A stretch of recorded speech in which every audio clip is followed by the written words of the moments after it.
Connected or not? Hey, what do you know? No picture.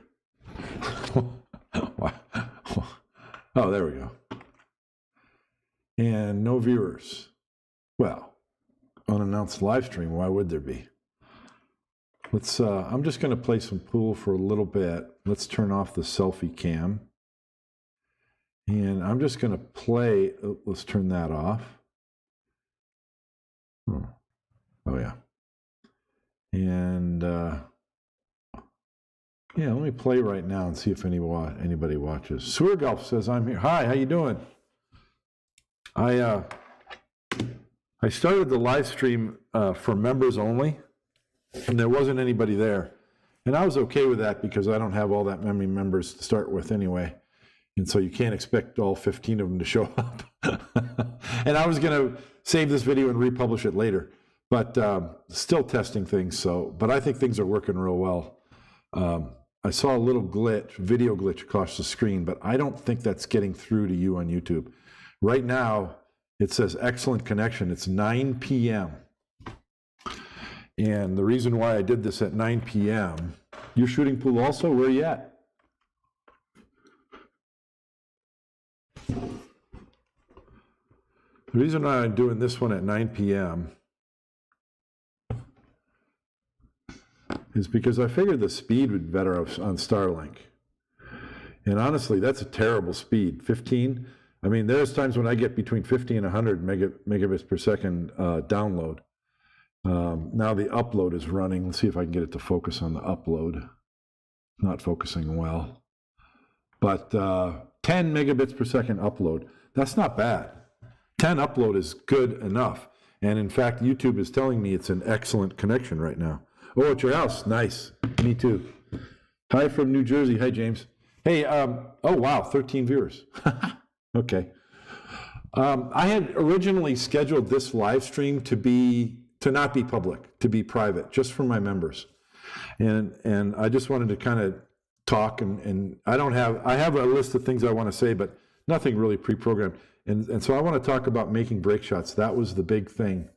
The message for this one, how to stop missing break balls. And that applies to all shots, by the way. And then I'll just play some pool for maybe an hour. People said they like it when I play straight pool and talk while I'm playing about what I'm doing. So don't expect any high runs, but maybe we'll get a high run. Maybe we'll go over 50. But I'll shoot for like an hour or so, or maybe longer if I feel good, and talk while I'm shooting, because I think you guys like that. But the point of this, I was going to record a video just for members, but I was going to edit it later and then republish it on the public for everyone. But I was like, man, nah, just go live and see who's awake. See who cares. So let's do that. Just a little impromptu thing. But I'll talk about what I wanted to talk about, which was directly related to my goal of running 200 balls. I have not yet started a disciplined, scheduled training program here in Arizona on the table behind me. And I said I was going to do it last week, and I didn't do it, and I'm just so busy. And now I started installing my solar panel system on the roof. That's going to take all months. I'm just going to work a couple hours in the morning every day. It gets too hot here in Arizona to work on the roof during the day. So I get up there early, like 6 a.m. and work till 8 or 9 before it gets too hot, and then I'm done. So I still should have most of my day to work. So I need to implement a training program, and anyone who has suggestions, email me, bob@shortstoponpool.com. And so I want to talk about, I've had a couple of practice sessions. I've had several sessions here because it's so easy to just screw your cue together. I leave my cue screwed together because I'm not going to pool balls very often these days. So it's always ready to go. So it's so easy to just step up to the table and start shooting balls. And there's nothing wrong with that, but without disciplined training, shooting drills, and other exercises, your game is going to deteriorate. You're going to get very single-minded, and you're going to lose fine skills on rarer shots, if that makes any sense. You've got to keep your training up, and so that's what I got to do. And so it's showed up in my sessions. I've had a few long runs.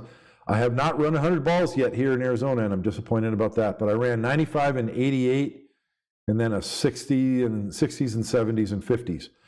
And my consistency on longer runs has been better here in Arizona because I've been focused more on my shot process and doing things more diligently. And I found it easier to do that here on the practice table without people coming up and saying hi and music in the pool hall blasting and all that stuff.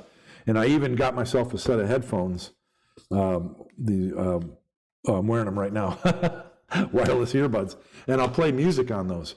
And it's nice to have music right in your ear. Jason Shaw was doing that during his 714.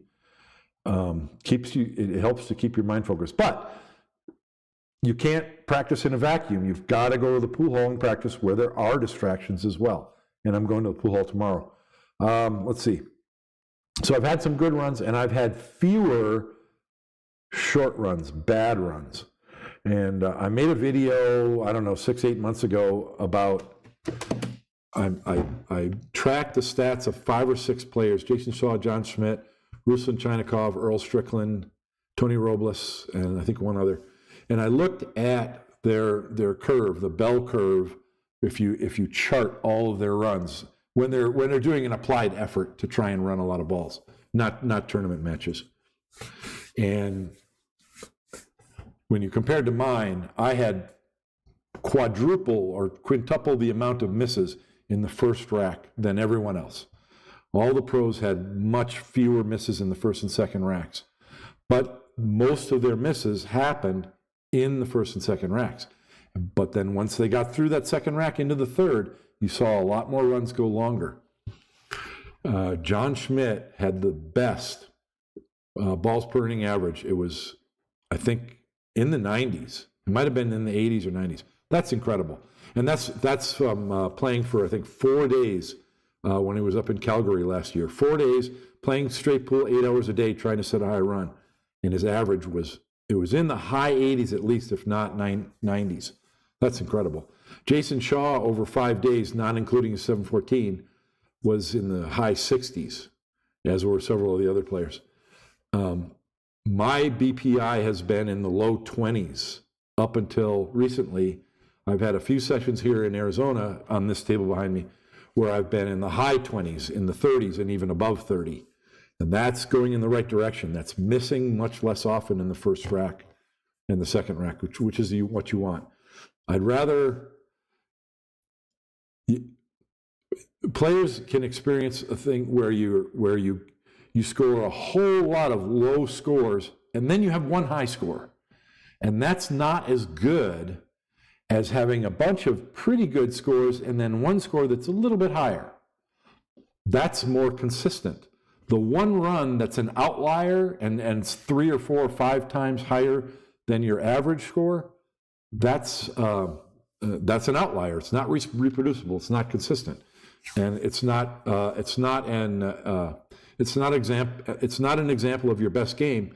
It's simply having some luck where the balls roll good and open well on different break shots where you're able to get longer into a run than you normally do. So BPI is what you want to focus on. You want to get your higher. Oh, hey Kia, how you doing? BPI, balls per inning, is what I track. I map out all my runs. Let me find a page like this. Like if I have a run, if I have a session where I'm trying to run, I'll go through and I'll watch it, and I can I can fast forward. I can go through a 2.5 hour session of straight pool in about 15 minutes. I'll just replay the video and go through it real fast forward, and I write down every single inning. And sometimes it's pretty painful to do that because you're missing too much and your innings are very short, and sometimes they're longer. But there's been a couple of things that I've learned since I got here in Denver. And the biggest one was I had a session where I had some good consistency and I had a few good runs. Let me see if I can find it here. Yeah, I can't find it right now. But anyway, I'll track my numbers, if you can see that. And then at the end of the run, I'll circle the total for that run and then continue the next one. So I had a session where I had some good runs. I had like 4 runs that were over 50 balls. The runs that weren't over 50 balls, all of them ended with a score of 14 or 28 or 42. What does that tell you? It tells you I missed the break shot. I'm flubbing the break shot. And so, and then I looked at my sessions, and I've had a few of those where I was doing that. I'm going to have to get some more water in a sec.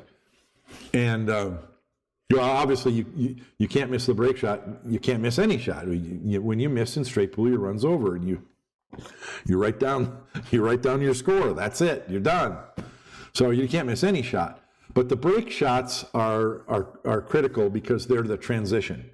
The break shot is the only shot that you're typically cutting more than other balls and hitting harder more than other balls. So you have that one shot out of every 15 where you're hitting it hard and you're cutting it more than you want to.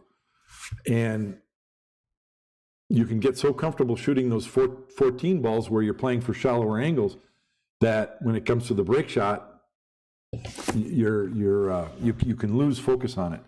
So there's that. And then there's also whatever you do to make your break shots more consistently, it's going to flow into every single shot, because all it is the same thing that we all already know to do, and we're just not doing it, or not doing it as well as we could or should. And I'll give you an example right here. Let me see if I can bring this up. I made a little video. Yeah, let me turn it on here. Okay, this is, oops, I thought I hit pause on that. Hey, pause. Okay, so there I am at address. Oh, I see what I got to do. Okay. This was during a run of straight pool, and I videotaped the replay of it, and so I'm talking over the replay of it, and so I'll just let this play. But this was during a run of straight pool, and I have this shot on the 8-ball. Pretty routine shot, right? You're supposed to make that. Very high percentage. And so I'm going to let this video play. This is one I recorded earlier today. And I'll just let it play, and then we'll talk about it after. The sticky edge of a Post-it note on this overhead camera and put that right on my cue. Okay? So I'm lined up perfectly on the shot right now at this moment in time. But I missed this shot. And I want you to watch my cue in this overhead next to that Post-it note. Here comes the final stroke. Watch. You see that? That was an overcut. I'm going to go ahead and play it again.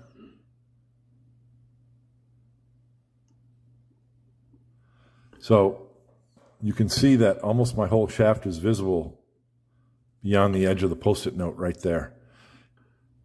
My cue is going around my body, and it's pulling to the left behind my body on the backstroke, which means when the cue goes forward, you probably didn't see it. It happened real fast, but the cue, it looks straight now, but when the cue tip hit the cue ball, the cue tip was angling to the left. So it's going around my body, pulling to the left around, and then left on delivery. That makes the cue ball go farther right than I intended, and that makes it overcut, and I overcut this 8-ball to miss it. Let me fast forward because I set it up again. Let's go back and watch it again. Yeah, see, and I'm talking to myself. Am I stroking straight? What's going on? How come I'm missing this easy shot? Okay, so I set up the ball close but a little different. So we'll put this Post-it note on my shaft of my cue, because I'm going to miss it the second time as well. So watch it. You see that? Oh, that one I made. That one went straight. I thought I missed it a second time. Yeah, there's the one that I missed. That's the second one. Okay, yeah, it's pretty much in the same spot. So watch the cue. See that? Same thing. There's an overcut going on. Am I looking straight or am I looking perfect? Yeah. So now we'll watch me shoot straight again. This one I make. The Post-it note's almost in the identical place. Did you see a straighter delivery? It was still a sloppy process. I didn't take my time on that shot at all. But this is one reason why that overhead camera is really important. Okay, what do you guys think of that? The reason why misses, one of the reasons why misses, oh, it's still playing. Let me turn that off. The reason why misses can show up a lot in your break shots is because you're hitting it harder. What happens when you hit the ball real hard? Any deficiencies in your stroke show up more when you're hitting it hard. And so you've got to be very diligent on your process, especially on your break shots. Let's see. And the other thing I wanted to mention, and I'm going to describe that, what that means for me. So let's just do that right now. I made a video, and I'm going to go over, let me turn this selfie off. I'm going to go over to the table and talk about this. And then I'm going to play. It won't be too much longer, and I'm going to play some straight pool. So I've been working on my fundamentals more here in Arizona, or I've been paying attention to them more and being more consistent. When you're playing, especially for me, when I start playing straight pool and I start get going, my fundamentals go away. I start forgetting everything, and I'll come around to the shot and just get down and get on the shot and shoot real fast. You've got to stop doing that. I have to stop doing that. That's not how you play good straight pool. And if you watch, I've got a couple of my good runs on YouTube, just that I played just a week or two ago. I think I ran a 95 and an 88, something like that. And if you watch those runs, I was shooting at a slower, deliberate pace much more often. That's what you need to do. Not only does it help everything about your game and your decision making, but you have to do that to make sure you're properly aligned, especially me, where I'm trying to really imprint doing the proper fundamentals all the time. So what the hell am I talking about? What I'm talking about, and I made a video about this recently, is the 4 moments of stillness. And that's just one way of expressing it. There's other ways, and the stillness is the negative space. The other things you're doing in your process is the positive space. You can focus on the positive things as well. But the first moment of stillness is standing behind the shot. And what does that mean? That means if let's say I play position for the 5, and I want to shoot the 1 ball, and then I'm gonna shoot the 1 and come over here to shoot the 14, right? Well, I might come over here and look and see that, yeah, I'll have an angle on the 1, and then I come over here and I'll shoot the 5, and then in order to shoot the 1, I just come over and go, yeah, that's it. Just get down and shoot. Well, you have to stop doing that if you want to make some high runs. It's hard to do. It's always been hard for me to do because these are very, very simple shots. An APA3 can make these balls. That's not the point. So the point is you have to do the same process every single time, because then when you have to shoot that difficult shot, you're not doing anything extra to make the difficult shot. You're doing the same thing you always do. And that's how you get your consistency. So the first moment of stillness is standing behind the ball. So I'm going to shoot the 5 and have the cue ball in the proper place.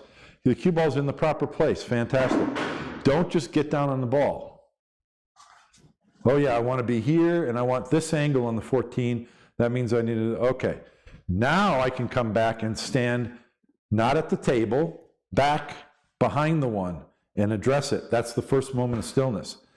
And then you do your shot entry, and my shot entry is my right foot onto the shot line, and then I bring my cue, grip, bridge, and elbow onto the line and bring all those 4 things down on the line. Yours might be different. That's not the point. The point is, first moment of stillness here. If you don't do this, you're going to end up getting down on the ball like this. And you can probably, I don't know if you can see me in the overhead. My shoulder's way over the shot line, and my elbow might not be in position. And I might make this ball and get good position, and I might do it for 10 shots, but it's going to show up maybe on the break shot or another shot. You have to do this process every time. So, in the second moment of stillness, my shot entry, what happens to me, because I'm 6'4", it's a struggle to get my shoulder in the right position and to rotate. So I've got to make a point of getting in the shot slower so that I make sure that my shoulder gets back. while my elbow stays out. So it's in the right position. And that's super, super critical. For me especially, but I'm sure for every player. I'm going to check, just want to check my, I like to make sure that my microphone's working. And the reason why is, like I just said, you can make lots of shots with sloppy fundamentals. I mean, I can get down this ball like this and just go like that, and I just made the ball. But that's a horrible shot, and that's not how you shoot. And the reason why is,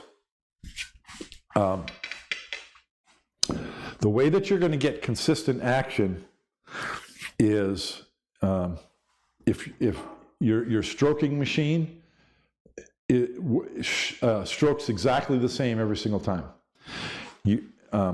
So this is what I want to talk about. I want to make sure I'm in there. Our arm has 3 bones. There's 1 bone in the upper arm, and there's 2 bones in the lower arm.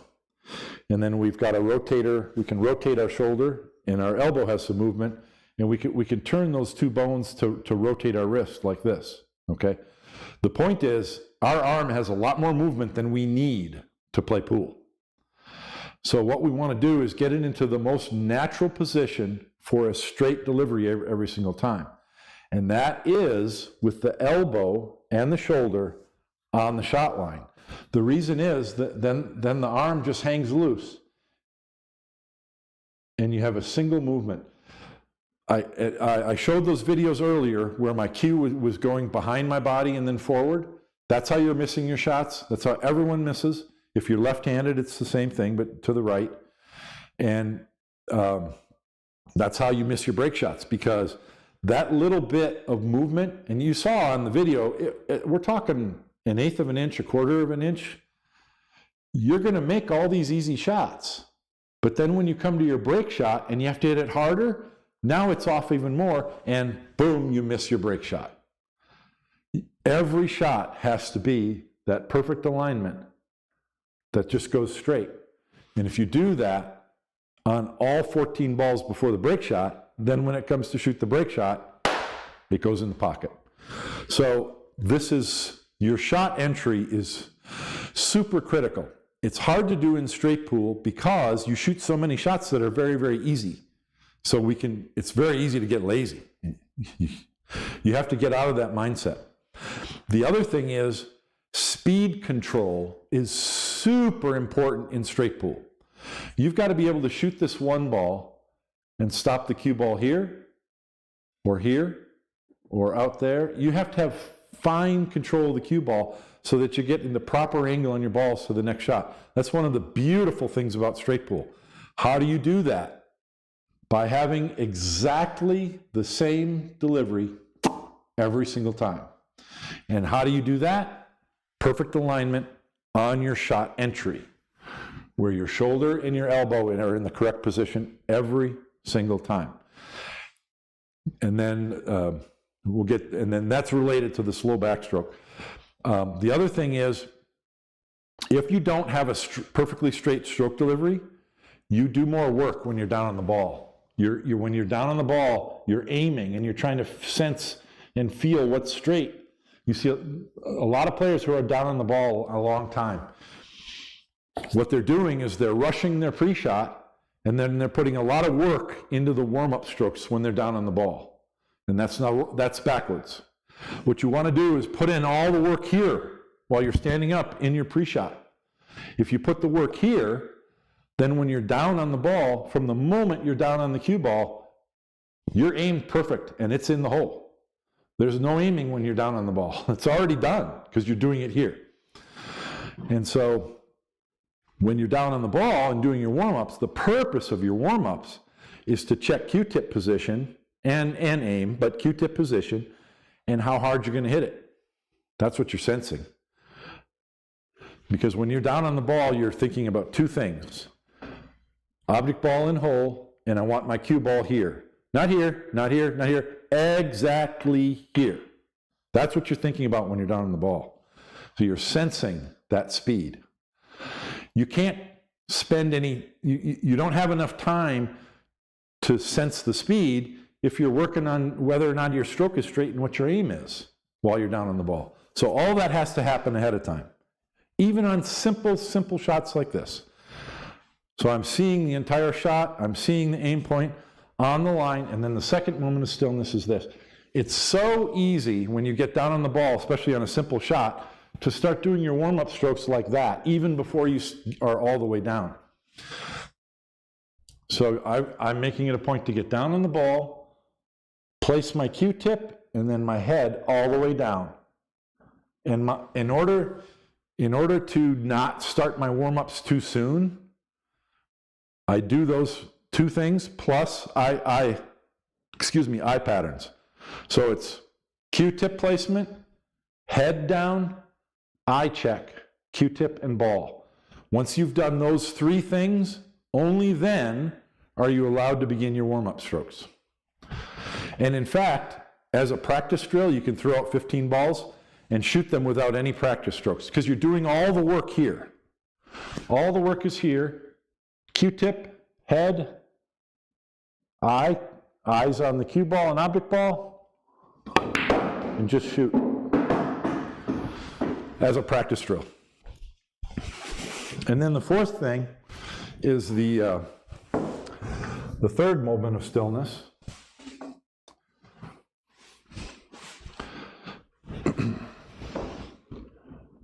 So the ball's in the hole right now, and that's when I begin my warm-up strokes. And as I do, my eyes going between the cue ball and object ball, and I am visualizing the cue ball going where I want it. Then the next moment of stillness is here. And then nice and slow. And that's how you get the cue ball exactly where you need it. I'm going to make a dedicated video on the slow backstroke. I've got to do some more research and plan that. I can't tell you how big it is. Slow backstroke. It doesn't show up as much here, but let's say, like I'll have this shot. Do you ever have trouble holding the cue ball on this shot? Like you want to shoot the 3 and keep the cue ball on this side of the shot line to the 15. If you have a slow backstroke,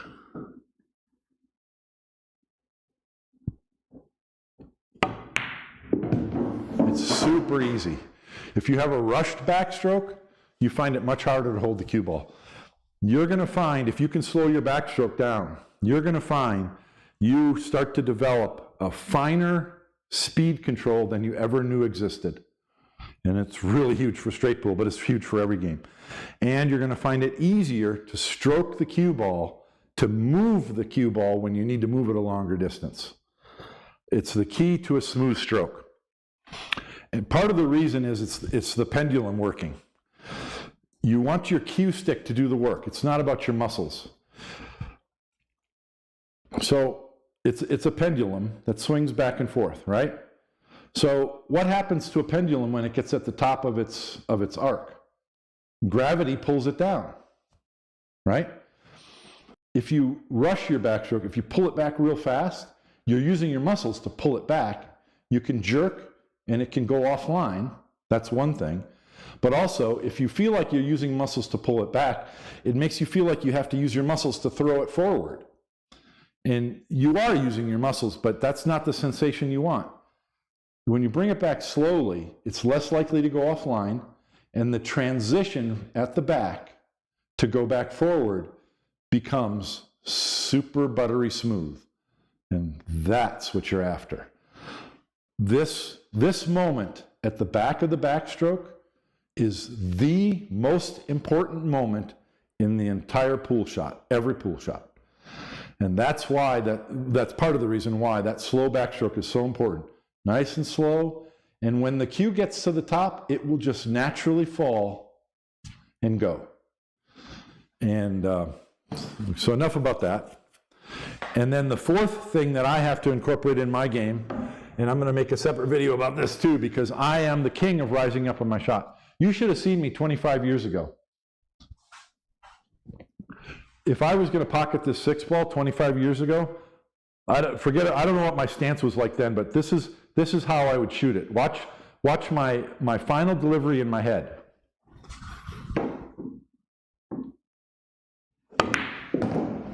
That's how I shot every shot.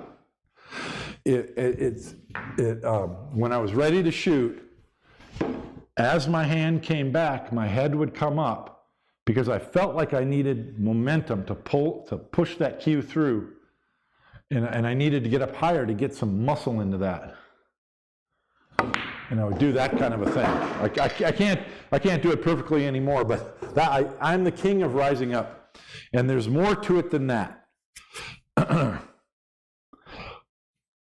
When you rise up, it demonstrates that you don't trust your stroke or what's going to happen. But when you have a slow backstroke, and you train to have a slow backstroke, keeping your chin down and your head down becomes an integral component of the slow backstroke. When your hand is coming back slow, you can't pull up because that's too much body movement. It'll disturb it. And that makes it possible to stay down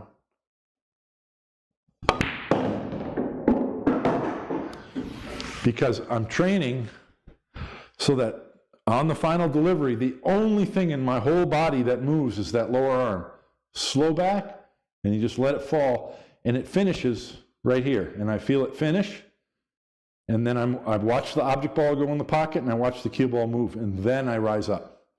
Now, I am not perfect yet at those things. And if you watch my runs and watch the last shot often, and watch the shots that are poorly executed, you're going to see a breakdown in one of those four areas. The shot entry is going to be too fast, which means I'm not properly aligned, leads to a miss. I start my warm-up strokes right away, so I'm not focused on the right things. And the biggest one is that fast backstroke. If you bring it back fast and let it go fast, it goes offline, you lose your touch, your sense of speed control. And then rising up on the shot, everyone knows how horrible that is. Okay, I wanted to talk specifically about break shots though, because let's see if anyone's made any kind of comments here. Hello from Houston. Ryan, how you doing? Okay, break shots. Let me relate everything I just said to break shots. And we won't rack them just for speed. So, when a player misses a break shot like this, they almost always overcut the ball. The 8 ball hits the point right there. And remember the slow motion or the video that I showed where I missed that shot, that 8 ball a few times and it hit the rail here? When your Q-tip is doing this, when you're shooting, your Q-tip is finishing left of where you intend, you're pushing your cue ball over to the right and it overcuts it. And so you have to do everything that I just talked about on every shot. So here's a break shot that's easy to miss, right? How do we get to the point where we're as consistent on this shot as a straight in stop shot? It's all about what I just said, trust in that final delivery. Everything has to be right, aligned right, so that all you do is pull back slow and just let the hammer fall. In order to do that, you have to trust not only that you're going to shoot straight, but that you're pointed at the right point. So for break shots, you stand behind the break shot and look at it. Find that you're sensing the angle, and then when you walk over behind the cue ball, you're keeping your eyes on the break shot. It's really cool. You need to do just that for practice, because when I'm looking at this break shot, I see the ball, I see the pocket, and I'm seeing this line. I'm also seeing this pocket, and I can see this pocket in my peripheral vision, and you can see the rails. And when you move over here and your eyes stay on that ball, you get a shifting of perspective lines as it moves. And that's input going into your brain that's telling you exactly where that ball is on the table and where your aim point is. So you don't want to look at this and then chalk your cue and come over behind the cue ball and then go there, because that's two separate pictures. You give your brain more input. Look at it and get it, and then look at it while you come over here and see it again. So I'm seeing the ghost ball, but you can use whatever aiming method you want. And I'm seeing where I want to hit it, where I need to shoot the cue ball, and I'm seeing that spot all the way around. Then when I'm standing over here, I'm going to chalk my cue because that keeps me going slower. I don't rush into it. And I'm seeing it. Now, from back here, not only am I seeing the object, the aim point, I'm also visualizing myself hitting it. And the ball in the pocket, and where's the cue ball going to go? And I'm seeing it happen. Visualize it. Boom, boom. When you visualize it, you're telling your subconscious that's what you want to have happen, and your subconscious helps you to make it happen in the future, which is going to be a couple seconds from now. But you're on the break shot more than every other shot, these steps need to be more pronounced. You know, during the rack, you go look at your shot and you look at the angle and then you come back behind the ball. So you're not doing anything that you don't already do. You're just doing it a little bit more pronounced, and you're making sure to keep your eye on that ball. And it's all about trust. If you have that spot, after I'm done chalking, I'm going to do this, right? Because I'm visualizing myself hitting the ball. Boom, in the pocket, in the pocket. Everything's got to be positive.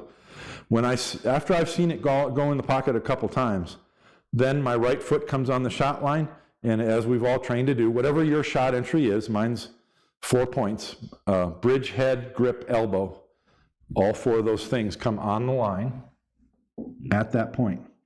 And you have to pause here. Right now, I'm going to miss the shot. And I don't know if, you probably can't tell because it's a very minute difference, but I came down on top of my cue and my shoulder's out too far. So part of my shot entry, because I'm so tall, when I come down, I've got to rotate. I've got to get that, when I bring my cue down, my shoulder has to come back. I have to kind of rotate and stretch. The left shoulder goes down and the right one goes up. But that's more for me because I'm 6'4".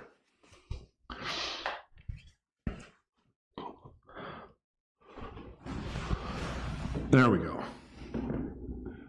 And then you pause at the shot. Now I can shoot right now, and that ball's going to go in the hole. See that? Because I'm aligned.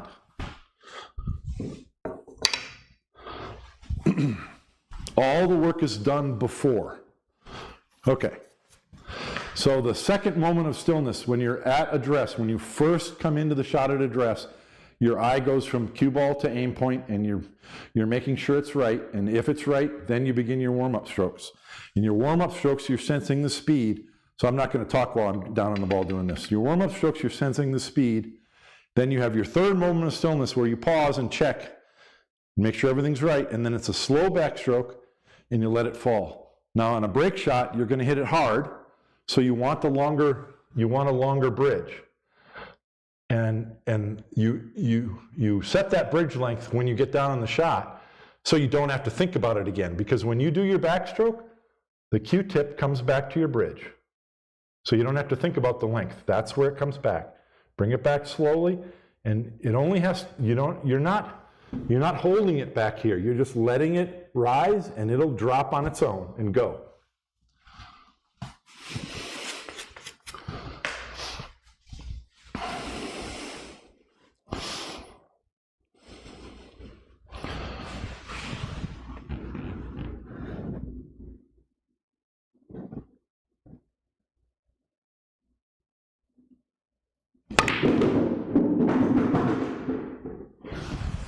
If you play that one, you'll probably see a pretty straight delivery. There wasn't any of this stuff. And I stayed down on the shot. It makes it so easy to stay down on the shot when you divide your process up like this and have those moments where you're pausing. If you rush, that's where you rise up. Now you're going to get this angle a lot. It's a back cut. And we're all nervous about those, and we know we got to hit it hard. We're worried about where the cue ball is going to go. There's a million things. You have to train yourself just like this with no rack and doing the steps.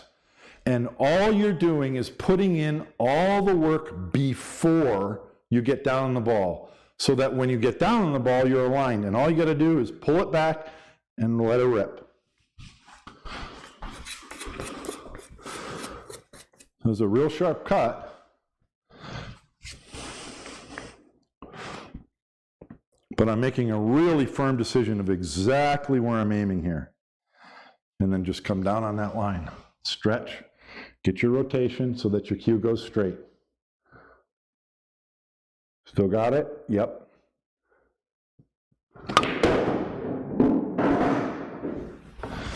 That's how you get consistent at your break shots. So an hour of this. Shoot that in. Shoot that in. Shoot that in. Change your angle as you go. What you're doing is building trust that you're going to make the ball and that you're going to be aligned straight. Slow backstroke and let it rip and let it go straight. You have to trust that you've got it. Now you're going to miss some, right? And it's great if you have an overhead camera and you can play it back and look at your stroke and see if you went straight or not. But when you miss, pay attention to how you missed. Because if you miss here, it's often because you're used to using some outside spin to help throw a cut shot in. Well, when you shoot with speed, that spin goes out the window. It doesn't take any effect. So you miss it short. Or you miss it long. When you miss it short, it's because you don't trust your angle and you're not delivering straight. Well, the other thing you can do with your overhead camera when you're practicing your break shots, you're aligned as perfectly as you can you've done all your work beforehand. But when you get down on that ball, since I've done all the work, I already feel like I'm right at the pocket. But when I'm doing my warm-ups, I'm also fine-tuning. I'm visualizing this part, this part, this part, this. Remember that video I made? I made a video, how to aim two, mostly for beginners, but I talk about bracketing where you shoot a ball purposely to each side of the pocket until you get it closer, closer, closer. Same thing. The top pro can do this. When you're down on this ball, you want to make sure you make it, right? So when you're down, you're fine-tuning your aim. There's no aiming to make sure you hit the pocket. You already know you're going to hit the pocket. You're fine-tuning. You're visualizing the right side of the pocket, the left, the right, the left, closer and closer to center. And when you feel like you've bracketed right onto center, that's when you pause for your final pause and then slow backstroke and deliver it right at that spot. That's how you get good at your break shots. I've known this, and like I said, I had that session where I was missing. I missed so many break shots. I'm like, why am I missing? I was playing really well because I had some high runs that day, but I wasn't playing well because I had a good process, and it was showing up in my break shots. Once I realized that and slowed down, then the break shots started going in. There was something else I wanted to mention before I play pool here, and let me look at the chat and see if anyone has added anything. Is anyone watching? Well, there's 13 people. Let's see. What else did I want to say?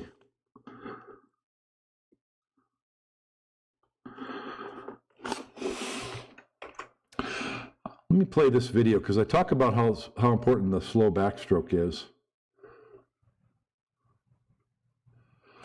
Okay. You're looking at an overhead view of two different shots. So this is after a break shot, and I messed up my cue ball. My cue ball went way up table. So I've got a shot on this 7 ball.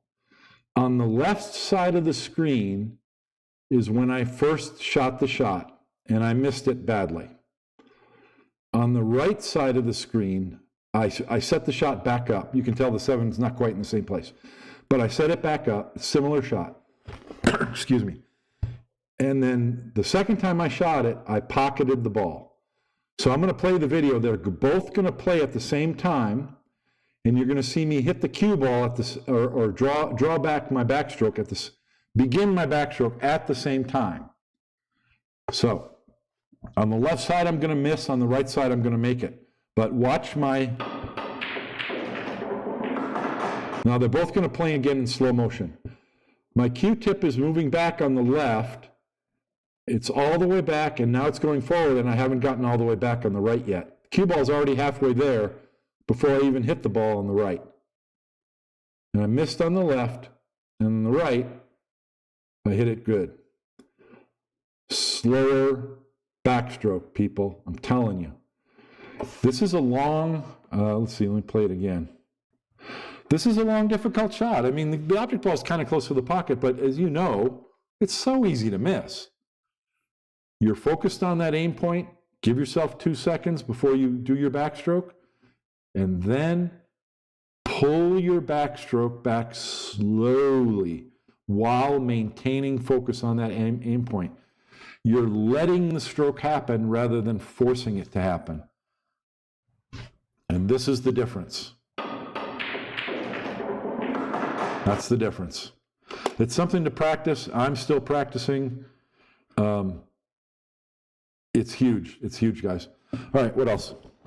I'm going to play some straight pool. I'm just going to play straight pool for like an hour, but I'm going to talk about every shot because I think you guys like that, and I think there's good value in that. And I got this overhead camera. The internet seems to be working well. Let's see what my dropped frame rate is. Well, it's 21%, so that you might have seen some lag, but it says excellent condition. Okay, so let me play some straight pool. Get a drink of water first and then play.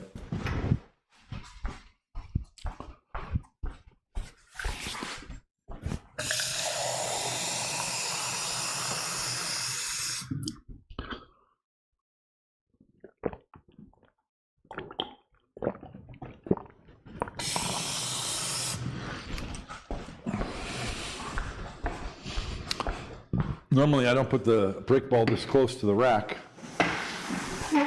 for my opening shot, but let's do it. Okay. So a brick ball close to the rack, I'll take a look, 90 degrees from the ghost ball. I'm hitting the bottom side of the 7. So I could stroke this with follow. If I had a real good follow stroke, it'll get to the bottom rail, but it could also kiss off the 5 and scratch. So I'm going to draw it. And it's not going to draw up table because I'm hitting the bottom side of the 7. It should go to the side rail. We'll see.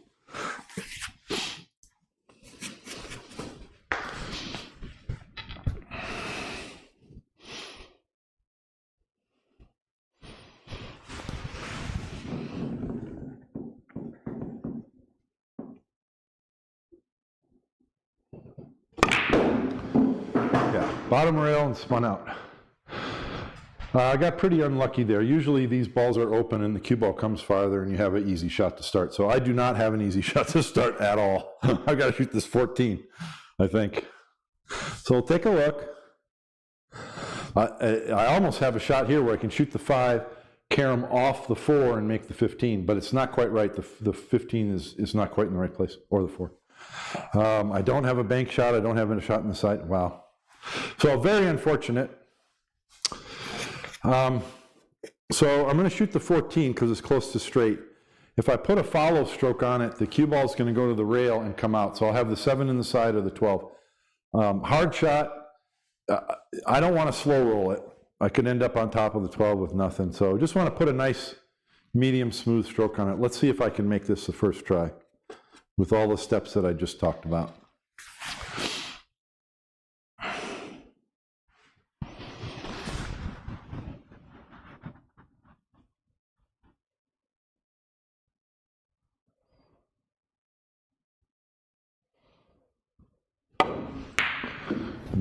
Nope, no confidence, no trust. Cue ball ended up on the rail too. I'm going to shoot it again. I think I jumped. I bet if we replay that, we're going to see that I moved. And that's a sign of, like I said, no trust. You've got to focus on the aim point. You know you're aligned and you're mentally on the aim point. Just let the cue go. Don't. You have to trust it. It's all about trust.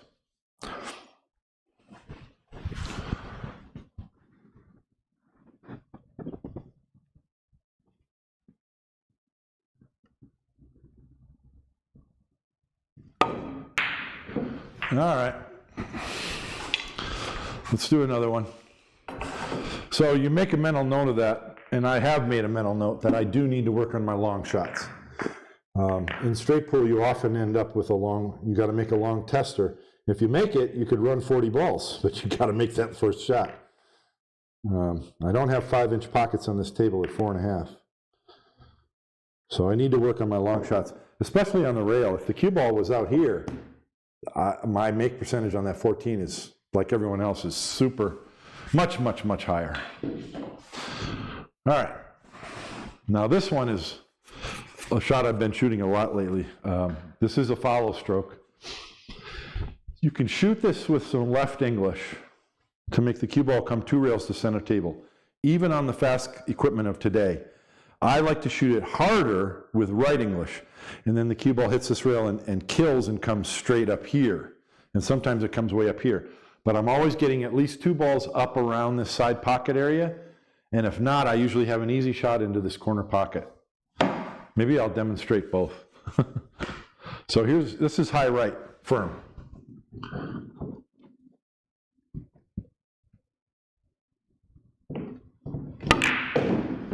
See how, now that one, the cue ball came out of the corner, but it hit pretty tight, but that right English kills the speed of the cue ball. Usually it comes out up to here, comes kind of more on a straight line up to here.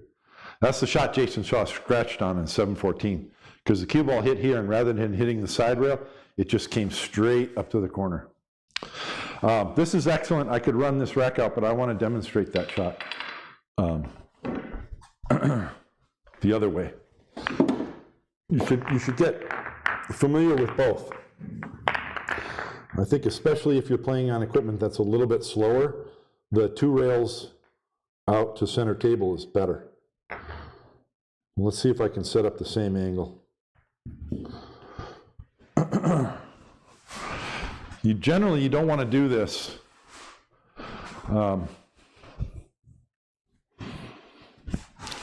It's counterintuitive to have inside English on this shot, so you really got to practice it. But watch the cue ball with this one. A little softer with inside English.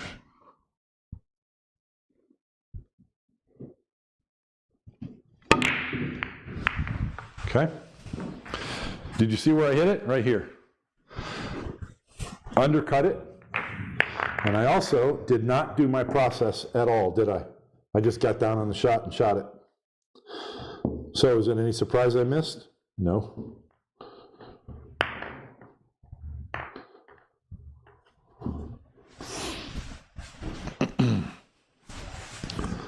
Yeah, about like that.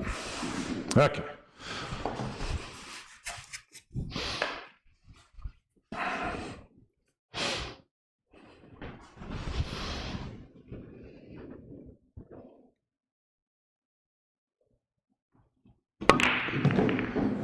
I had the wrong angle.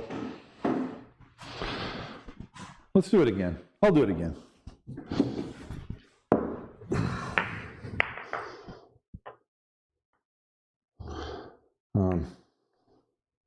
That wasn't a bad result, but I did hit it soft, and you're going to get trapped.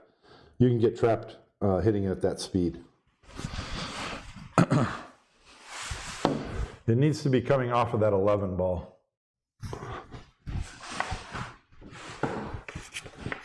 Okay, let's try this one.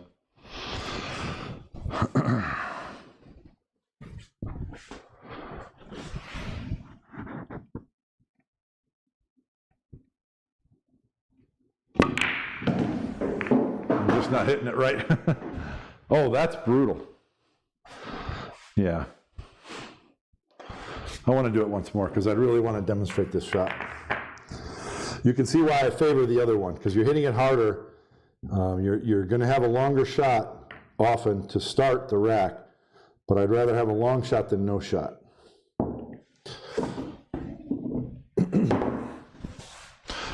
So let's hit this a little bit harder and get that cue ball to go. So notice it's a pretty sharp inside angle, and I'm shooting with follow to get the cue ball to go to the bottom rail, left English 2 rails out to center table.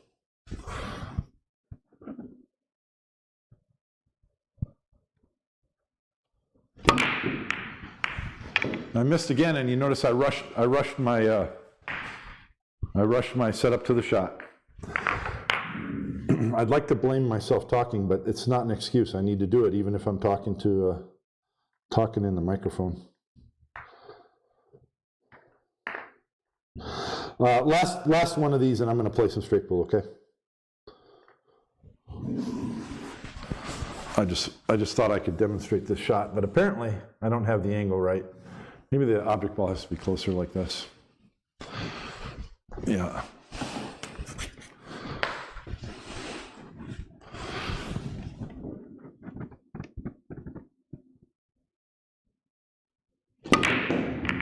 All right, I don't have the right angle for it. Let's play from here.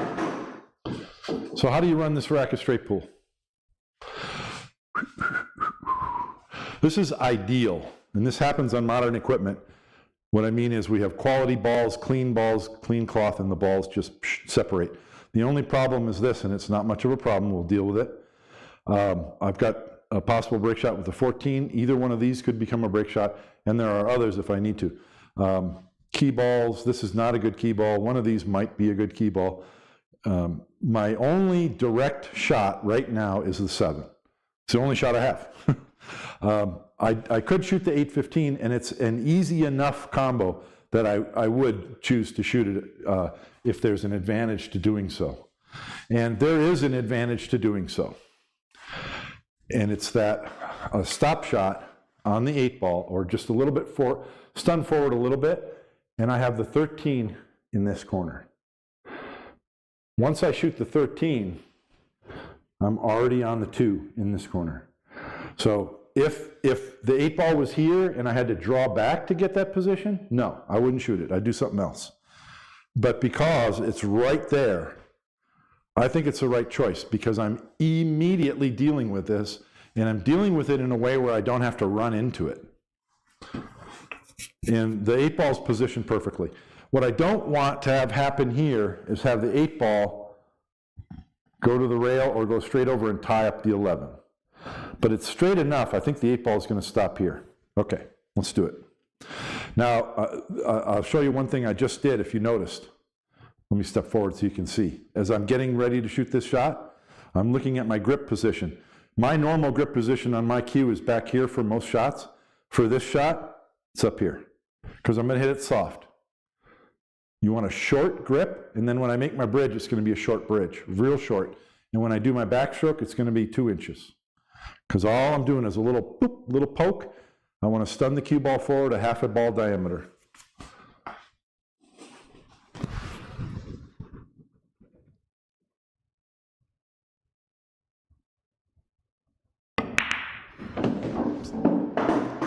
Good 8 ball, it didn't tie up the pocket. Cue ball went forward and I'm perfect. Now before you shoot the 13, you come over and look at what you have on the 2.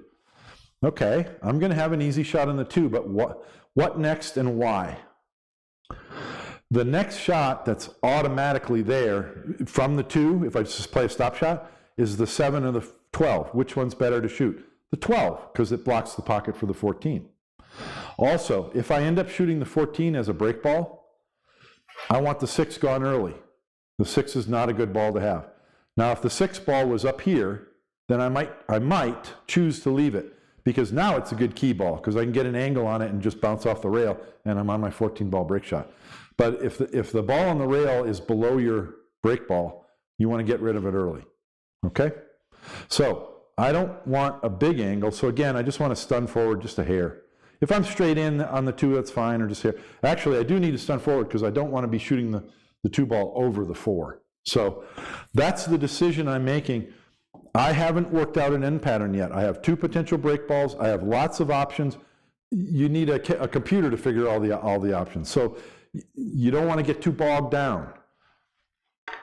I'm dealing with one problem, and the next problem on the table is this ball, because it's a blocker for the 14. That's enough. Just do that. Just focus on that.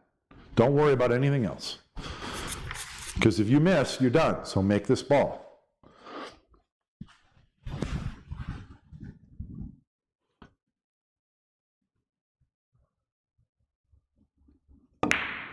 Perfect. Okay. Now, I'm going to shoot the 2 and then the 12, right? Now, straight in is here, so I'm a little bit above straight in. That means after I shoot the 2, my cue ball is going to be here. Is that okay? Yeah, it's okay. I could draw back a little, but it's okay. And I don't have to shoot the 12. I could shoot the 7. So guess what? Go look. Is there an advantage to shooting the 7 instead of the 12 after the 2? Maybe. The 8 blocks the pocket for the 10. So I'm going to need to get over here to shoot the 8 and then come back around later to shoot the 10. Alternatively, you can get a low angle on one of these balls, probably the 7. If you're here on the 7, you can send the cue ball up here and just bump the 12 up in front of the side pocket. Now you don't have to come back around and shoot a long rail shot. That's an excellent play. Okay, and I think that's what I'm going to do. So I didn't see that until I walked around here and looked. That's why these shots are easy, but that's not the point. The point is the pattern and the knowledge it takes to understand where to go and why. So what this tells me is when I shoot the 12, I want to be pretty straight on the 6. I don't want a big angle on the 6. I want to be straight so that I can come forward and get that angle on the 7. So in order to do that, and this is just one plan, there's other plans, you don't have to do this. As a matter of fact, now that I'm looking at it, I don't have to shoot the 2, I can shoot the 12 now. There's no earth-shattering reason to shoot that 2. Because if I shoot the 2, my cue ball is going to be here and I have a sharp angle on the 12. Why not shoot the 12 now? The 2 doesn't hurt anything. It's in a very easy place to find and shoot later. Okay, and this is the next problem. I've already solved 2 problems. Once I shoot the 12, those problems are gone. Now this is the only problem that's left. And it's not a huge problem, but we want to deal with it intelligently. So right now, I can do a soft draw and get close to straight in on the 6. So let's do that.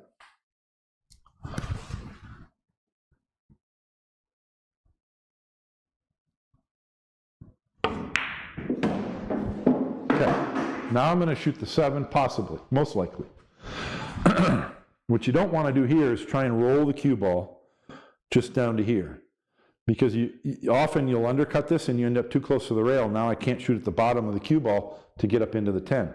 So 2 rails and come off this rail. If you come too far and you don't have that shot, that's fine. You're going to be able to shoot the 5. If you don't come far enough, you can shoot the 5 or the 2. But you got to go 2 rails. So 2 rails, you're coming off this rail to get that angle on the 7. Yeah, and I'm pretty straight on this. So I really like going 2 rails because I'm hitting the outside facing of this pocket so that my cue ball can come out. So I hit it too hard to really be comfortable. I could jam it hard and get the cue ball over there, but I hit it too hard. So let's not do that. Let's do something else. We've got lots of options here. What else can we do? So I'm going to shoot the 5, of course. Well, I could shoot the 7. One thing I could do is just roll the 7 in. This is a harder shot, but I could roll the 7 in. I'm going to have this angle on the 5, and I could shoot the 5 and bring the cue ball up here into the 10. It's low danger because I'm going to have a shot on the 8, the 11, the 4. I'm going to have a shot. But it's kind of tricky. Sometimes you don't hit it right. So is there a better way? There kind of is. Because I can also bring the cue ball up here and shoot one of these balls in the side pocket and bump the 10. Or I can leave the 10 and shoot it where it lies. That's not a bad option either.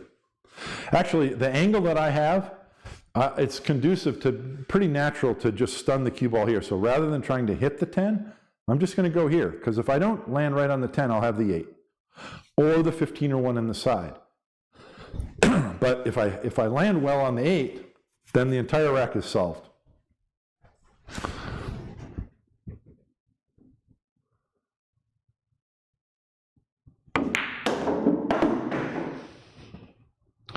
I mean, if I had to, obviously I'm going to make, well, yeah, that's a shallow enough angle. I'm going to shoot the 10 because that gets rid of that problem. And I don't have to do anything for position. If I had to shoot this 10 and move the cue ball across table or down, I wouldn't do it. I'd shoot something else. But I can pocket this 10 without doing anything with the cue ball. And I'm going to be on the 2, the 11, the 8, the 15, whatever. So let's make this ball, and then we're in the end pattern.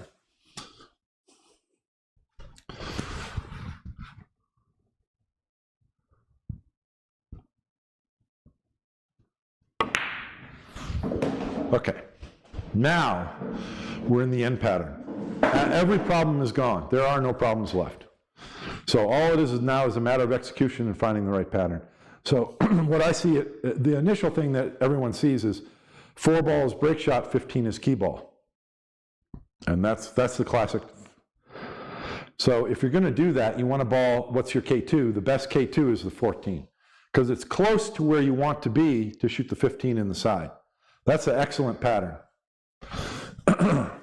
So the only thing that's keeping me from that is the 1. The 1, I need to remove the 1 early, soon. Or, well, I don't have to. I could use the 1 to get on the 14, which means I would have to leave one of these balls to do that.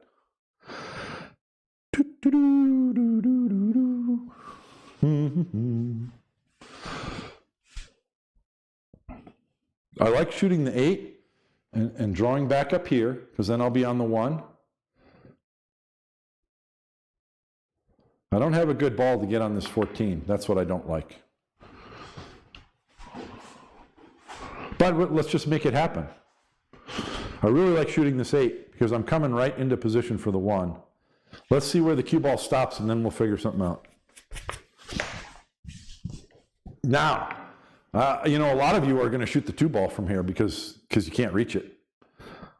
That's one advantage of being 6'4", 5. And there wouldn't be a problem with doing that, because you can shoot the 2, roll forward and shoot the 5, and then you can bring the cue ball up here. That might even be a better pattern. Let's go look at it. I wouldn't normally think this long I would shoot, but that's not bad, because if I have this angle, I just need to get the cue ball to go between the 11 and the 4, which I can do. Let's try it. That makes it easier to get on the 14 as the K2.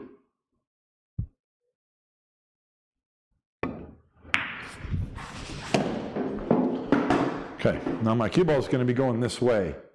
So I don't think I have a chance to get on the 1 ball now, but that's fine. Just make sure you get the cue ball through there without touching any of those balls.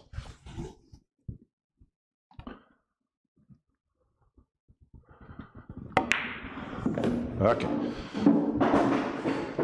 Now I need to shoot these 2 balls to get on the 1. So the obvious thing is to shoot the 8 now, draw back for the 11, most likely, or the 1. 11. Ooh, geez. Okay, now we got to get this right, so you got to go look. So straight in is here. That's here on the rail. Okay. Oh yeah, camera's over here. So when I shoot this 11, I just want to go to the rail and bounce off and up a little. You don't want to come too far, because then you have the wrong angle to get on your 14. Even if you come short, you can still tap the 1 in without hurting your key ball.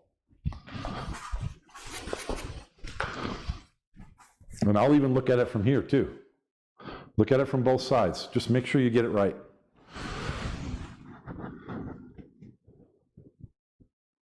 I love the fact that I went and looked and shot that 2 ball first.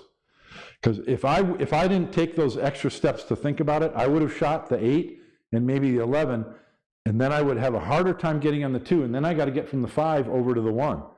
And that's a much more difficult route. Look how easy this route was. Perfect. Now I did come too high. So I don't like rolling this in softly. I see more runs in, including with myself, trying to slow roll a ball in the side pocket. Don't do it. I have a shallow enough angle that I can go to the rail and come back out. I don't want to be, here's the shot line. I do not want to stop on this side, because then I lose my position for my key ball. So I need to come over here. That's easy to tap that in, go to the rail, and I'm on my key ball. Okay?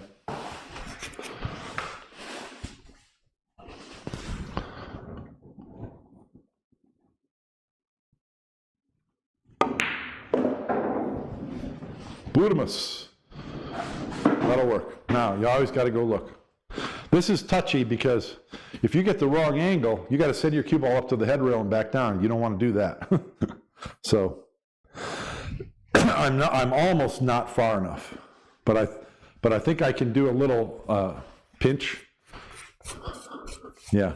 So this is a stop shot. I'm shooting a stop shot, and I'm shooting the 14 ball to this point with 2 tips of right English.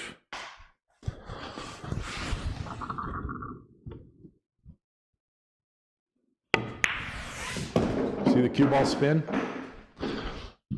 So throwing the ball into, so that I keep a slight angle in here. Well, yeah, you need to look. You should go look even if you know what the angle is. Just make it a habit. So I don't want to be like, I don't want this shot on the 4. And I don't want a shallow angle. So this is perfect because I can tap it in. I'm not straight in, so I can't shoot a stop shot, but my cue ball is going to roll forward and I'm going to maintain that angle that I like.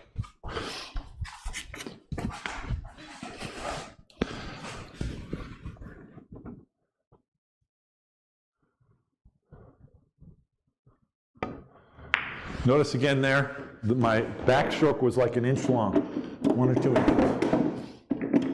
When you need to shoot a ball soft, short bridge, short backstroke, real short.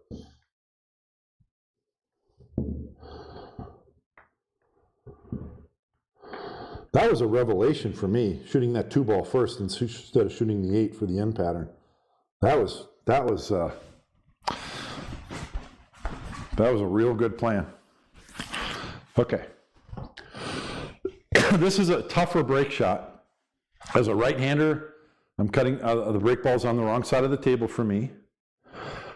My cue ball's kind of splitting the 214. The right shot here is really a follow stroke with a firm follow stroke. Cue ball's going to go to the bottom rail.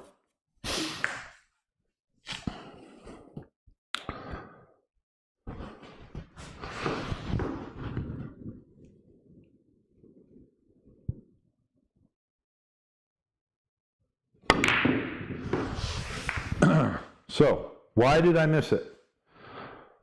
I wasn't rotated. I did not have my shoulder in the right position. But it felt like I was going to make it anyway, so I just went ahead and shot. So I've got to stop doing that. That's the whole point. The whole point of tonight. I think many of you do not have this problem, but I'm trying to erase 30 years of bad habits, and I keep reverting back to the old ways. Okay, let's try and get the same shot. So if you notice, when I got down on the ball, I did this. And I'm over the cue. My shoulder's over the cue. I didn't get that rotation in.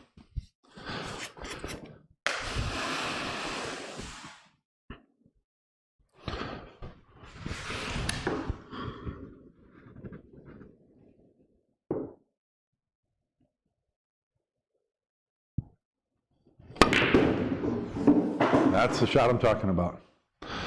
That cue ball goes to the bottom rail every time.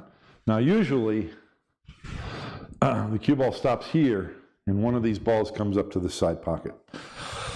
I don't have that in this case. So I've got to make a tough shot. That's the disadvantage with that shot, is sometimes your cue ball goes away. Okay, so I can shoot this 14 in nice and soft. I'll have a shot on the 7 or the 5. So position is okay. Just make the ball.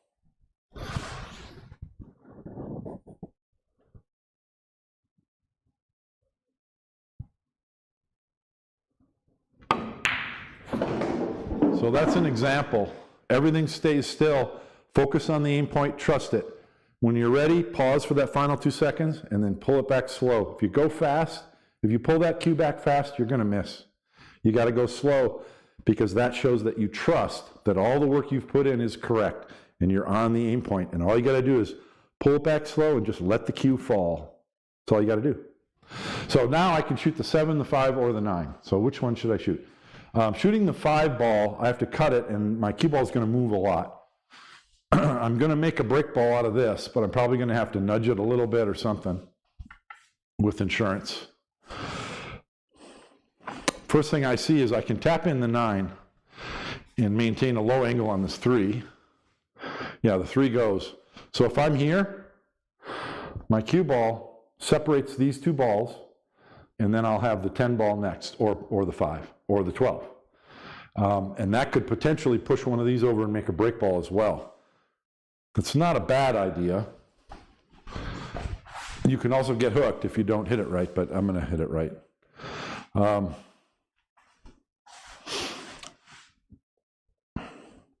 I love this angle on the 10 and going up to just nudge those balls.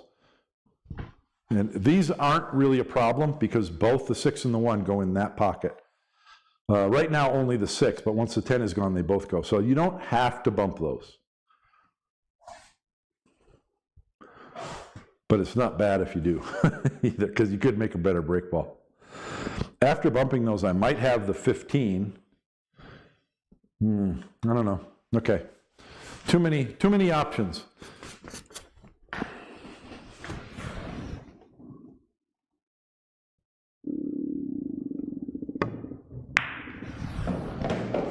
Okay.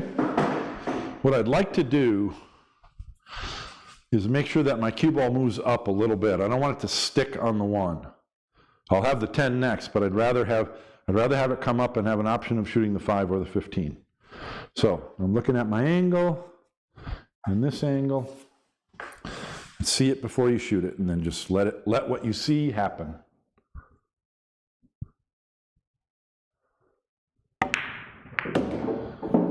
Okay, now I have another break ball. I have an easy shot on the 5, but I could also shoot the 15. Now, if I shoot the 15 and run into the 2, I could get a shot on the 8, but that helps that situation. And if I don't get a shot on the 8, what's going to happen? I'll have a shot on the 13 maybe, or the 7. So it's a risk. This is definitely a risk, but I think it's high percentage.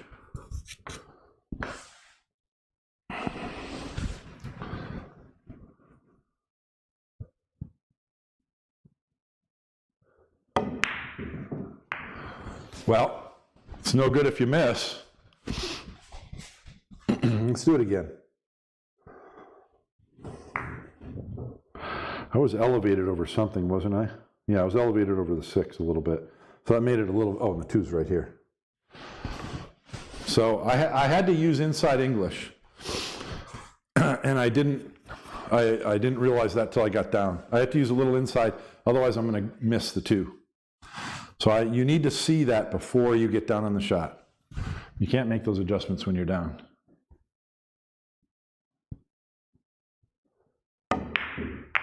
Okay. Well, that's not what I wanted, but it's okay. I do have a shot on the 2. Things don't always go according to your plan. I have 2 potential break balls, the 1 and the 6, no key ball. Still working on trouble here. Both these balls are all kind of lined up to go in this pocket, especially once the 10 is gone. So I kind of want to get my cue ball over here. And there's nothing wrong with going to the 7 right now, too. In fact, I like the 2 ball. When I shoot the 2, the cue ball naturally goes to this side rail. So I'll have this angle on the 7, and I can shoot the 7 and come here for these 2 balls in this pocket. So let's do that.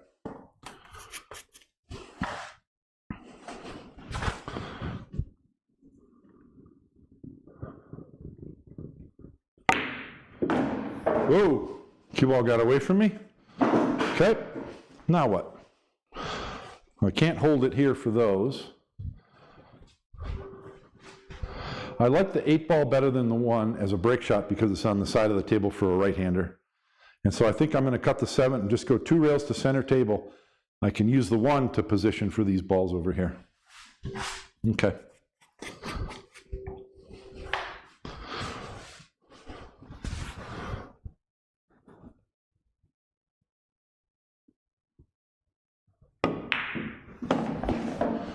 A little soft, but that's all right. I've got a perfect angle just to come up here. So I'm committing to the 8 ball, that's for sure. I'd like to have this angle on the 6 because then I can just bump the 11 down and I'll have the 5 or the 10 or the 12 back on this side. The 10 is a really good key ball because I'll get this angle and just draw up. But it doesn't have to be. We'll see what happens.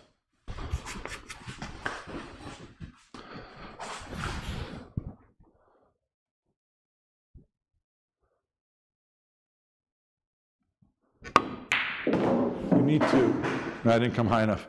You need to make sure that you're exercising or implementing every step in your fundamentals, because if you're not, you'll still clear these balls, but then the break shot will fall apart. You've got to be diligent on every shot.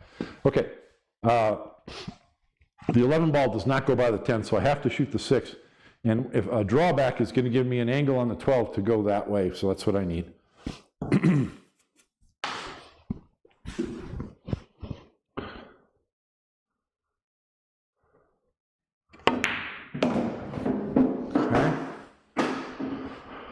Really risky to run into the 11 right now. Trust me, I've done it so many times.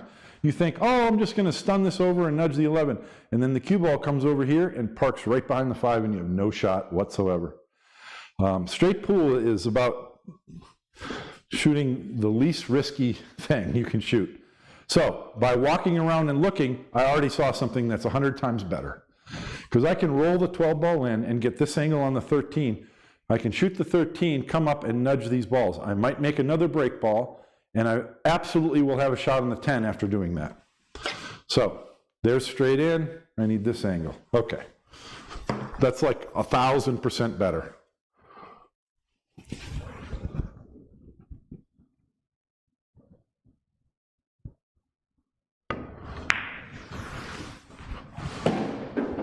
Don't just get down and shoot the 13. Walk over and look. Am I going to hit the 5? Am I going to hit the 11? If I hit the 11, I could be frozen to the back of the 5 to shoot the 10. So I'm going to try and split those. But just take a look.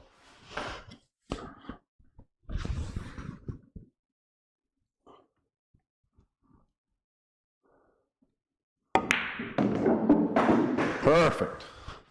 So neither of those became a break ball, but now, so this racket's taken a lot longer to get to the end pattern. This is really the end pattern now.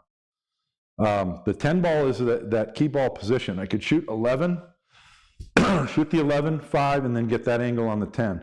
I like the 11 though, because this is a really good key ball from this angle, because I can shoot the 11 and either go to the rail or just float up for the 8 ball break shot. But getting from the 10 to the 5 isn't all that easy. What am I going to do there? Yeah, that's really tough. Darn it. Okay.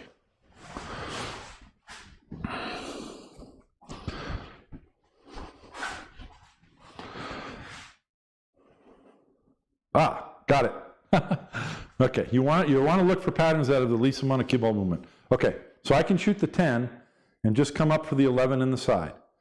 Stop shot on the 11 in the side, and I have this angle on the 5, and I just go straight across table off this rail on my break shot. So this is a key ball you don't see a lot, but it's actually a high percentage play if you need it. Okay, 11 in the side is right there.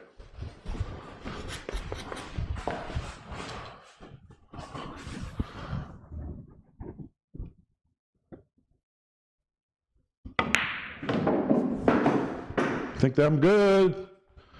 Yes, sir. And I've mentioned this before, but like if you're trying to play really precise to get straight in on that 10 ball, you don't want to play your cue ball up here because you have a very small margin of error. Play your cue ball way back over here. You've got a much larger margin of error to be able to shoot that 11 and get a right angle on the 5. Now, I have two choices here too, because I can shoot a stop shot and then just go back side side like I said. I can also roll forward. This is a very classic key ball shot. It's shooting the 5 from here because you just go bottom side rail up here. That's easier to control than going side to side. So let's do that. Now, I don't like rolling balls in the side pocket, but I'm going to.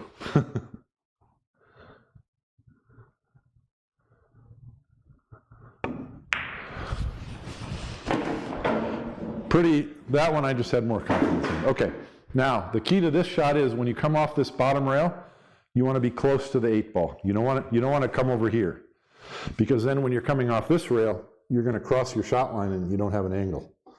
So you want to don't hit the 8 ball, but come closer to it.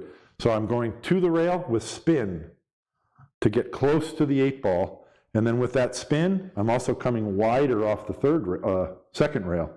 So I'm always going to stay on this side.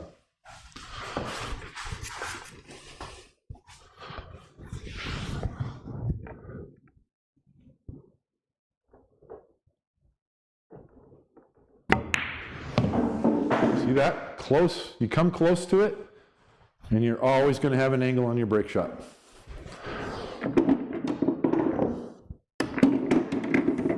That's in my book, by the way.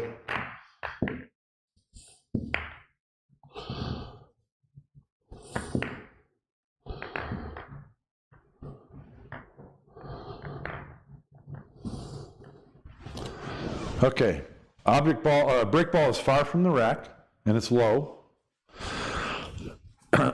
Normally, if you're shooting the shot during a game of 9-ball or something, if you shot with a high ball, your cue ball is going to go to the rail like right here. But in straight pool, we're going to hit it hard, and the tangent line is here. So even shooting with a lot of follow, the cue ball is going to stay on that tangent line, and hopefully we'll hit the 10. If we only hit the 3, we'll deal with it, but we'll probably hit the 10. I'm not going to be able to tell, but watch the video and see. High ball with a lot of force. You could use a little right English if you want to hold the cue ball on that rail. Don't miss the shot, though. That one I missed because I was yakking. Gosh darn it. I'm blaming that one on talking. But I want to get better at talking while I'm shooting so that I don't have that excuse. Let's do it again.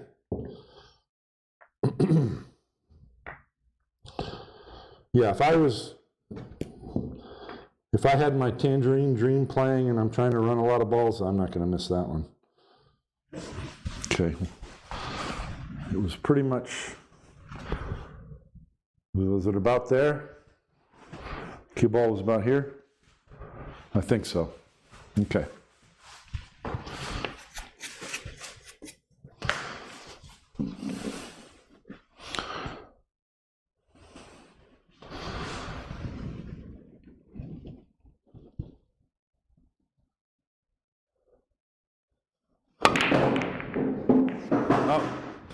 I must have hit the 3, or I think it was the 3, the second ball pretty full because it just bounced off it and went up. Sometimes that'll happen too. That's fine.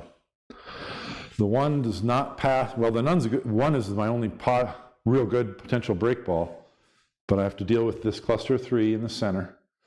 I do have a shot on the 2, and most likely that's what I'll shoot. I got a shot on the 9, and I would shoot it if I wasn't elevated. There's no reason to take the risk because I got the 2. But where do I put the cue ball after the 2? Center table. Just come down center table. I have 4, 3, 14, 7. And we go from there. This is hard as well. Do I want to hit it thin? Yeah. I do want to hit it thin and go to the side rail.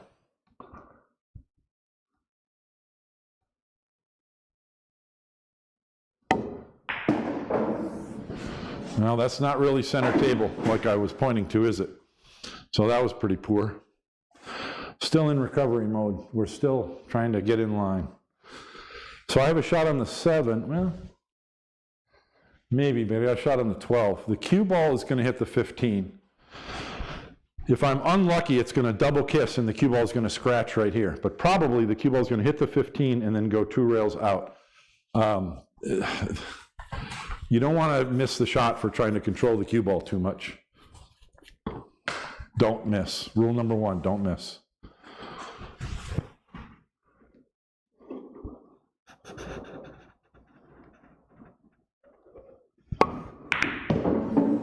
Yep. Cue ball went exactly where I thought. Okay, we're not in line yet. Because this always happens. You shoot a breakout shot or a difficult shot, and then the easiest shot on the table for you to shoot is the best ball for a break shot in the next rack. That happens all the time. And I know that so many straight pool players wouldn't mind. They would shoot this one because that's the easiest shot on the table. And it addresses that 3-ball cluster. But if I do that, I either got to hope that the 10-ball comes out for a break shot or I'm going to use the 14 or something else.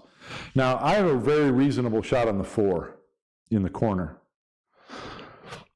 And so that's my temptation. That's the way I play straight pool, because I can make the 4 and I don't have to do much with the cue ball. Just bring the cue ball here and off the rail and I'll have the 9. or the 15 in the side. Because position is easy, I really prefer it to shooting the one ball. I want to try and preserve the one. I am not convinced that I'm right. That might be a mistake to try and preserve the one at this point. But that's the way I play. The 10 ball goes, so it's going to be easy to get a shot on the 14, so I have the 10 and open up those two. So I'm playing the 4.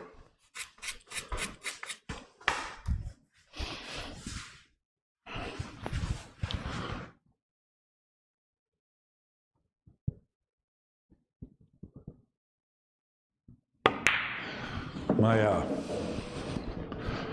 bridge is compromised there too, and I didn't get real well on this 9, but I'm good. I'm okay. I can shoot the 6 too, or the 15. So I'm still out of line. Not good. Haven't gotten there yet. Okay, I can shoot the 9, and I think I'm going to hit the 15,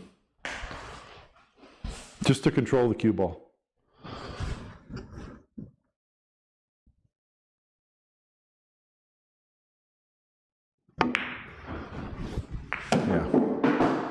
Still not in line. So I've got a shot on the 14 to go into those balls. The easiest shot is the 15, but I can't control the cue ball very well. I can go into the 10. It's a risk. I think it's a good risk. Go into it softly. You go hard and you're going to carry them off something and scratch.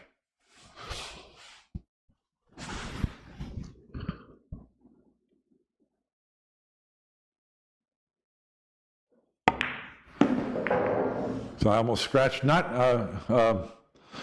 going softly, but a little lucky there for sure, but I've been out of line this whole rack so far.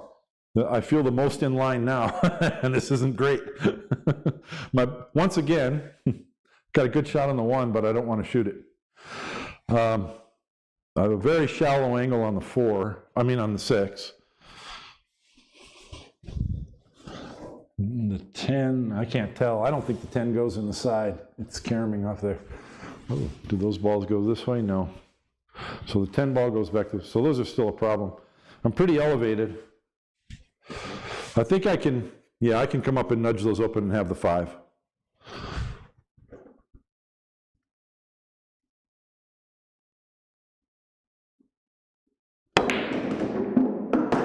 Okay, that's all right. Very important to get those open. All right, now I'm shooting the 5 with the bridge. And it's naturally going to come this way. So I've got the 11 and the 14, or even the 3 if it comes too far, but I'm just playing 2 rails out here.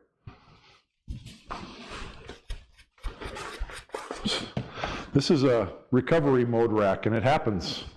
You just can't get that cue ball in line. So shooting with a bridge. Everything's normal except you add a step. Because I'll put the bridge down, and I'll put my cue in the bridge, but then stay standing upright and line up your cue while you're upright. Because you're positioning the bridge head and your cue. You don't want to do that while you're down. Just like every shot, you align everything while you're standing up. Aim while you're standing up. And am I aimed correctly? Yes. Then get into your stance.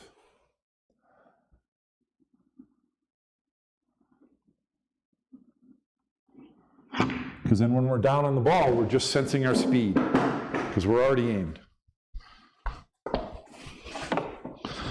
So this is adequate. It's not great. Whew. Okay, but it's okay, because stop shot on the 11, and then I can tap the 14 in, go to the rail and off, and I'm on the 3. And then I can go 13, 10, 3, or 13, 3, 10. Either way, there are options, because if I go 13, 3, 10, you shoot the 13 and come here so that you can shoot the 3 in the side and come low on this side of the shot line on the 10. Then you can just draw straight up for your break shot. If you end up, well, it's a decision. You could go either way. You could shoot the 13 and either draw back to shoot the 10 in that corner, and then That's actually pretty terrible because you don't want to shoot the 3 as a key ball. So I really want to go 13, 3, 10. Let's see what happens.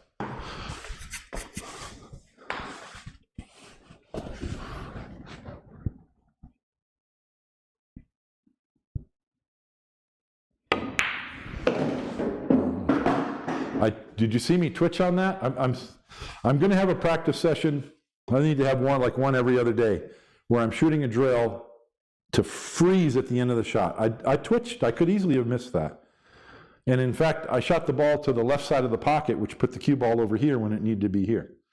But I can still tap this in and get the right angle, I think. Yeah, I can.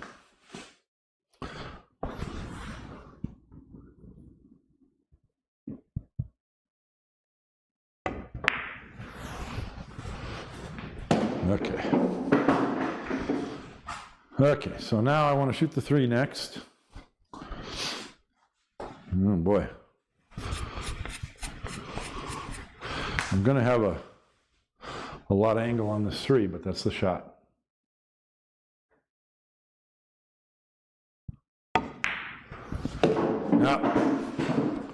Not when I'm elevated over the 1, it's not. You see how important it is to get the cue ball just right? And I've failed several times this rack. So, yeah, I can't. If the cue ball was here, yeah, I'd shoot the 3. Okay, so 3 in the side or 3 in the corner. I'm going to end up with this angle on the 3. I'll have to shoot it in the long rail or long shot in the corner, come off the side rail out to here.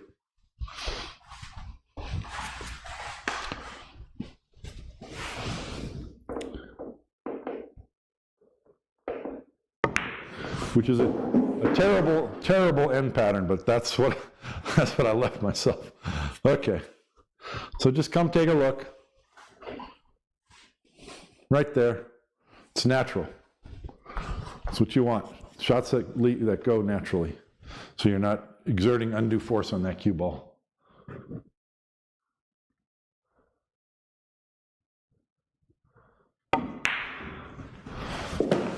Okay. That was a terrible rack. And I missed a shot in that rack, didn't I? I don't remember. I think I missed something and set it back up. But I could have made it. So it shows you, even not getting good position, you can still clear a rack and get on the break shot. And I guarantee you, you look at any pros long runs, they have racks like that. You just got to not miss. Just keep working. And don't miss. Okay. I don't want to use a foul stroke here. This is just stunned to the side of the rack, firm. I don't want the cue ball to do much.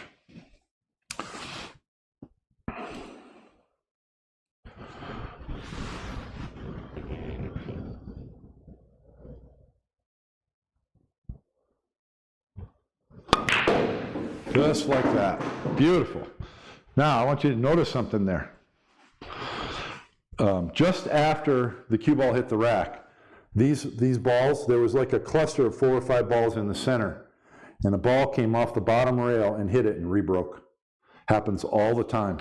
And that's the reason why you need that speed on that shot, because if you don't hit it that speed, the cue ball doesn't come off as much, and that ball doesn't rebound and reopen the rack area balls. This is so ideal. When you see a rack like this, no 2 balls touching, you got to find the pattern. Willie Mosconi would run this out without his cue ball touching another ball from here, and he would study it for 2 minutes, finding that pattern that connects all the way through all 14 balls. And when he began to shoot, he would run all 14 balls in less time than it took him to study it and plan the run. I'm not that good. I do see the 14 as a key ball for the 5-ball break shot. I like that a lot. So that means I want to get rid of the 15 and 3. This is going to take a little bit to maneuver here, but the 11 goes here. The 6 ball gets me on the 11 there. Shooting the 11, I could bump these to open them up a little bit, because right now they don't have a clear pocket. And then I have the 2 or the 7 or something as insurance to shoot after. I can also shoot the 13 and run into the 12-9 right now. I love that shot because that fixes everything, probably. Unless if I knock the 7 or the 12 down and tie it up with one of these balls. But I'm going to try and hit the 12 ball full. I'll have a shot on the 7 or the 10 in the side or the 4. So no risk here. Just make this ball and hit that 12 full, if I can.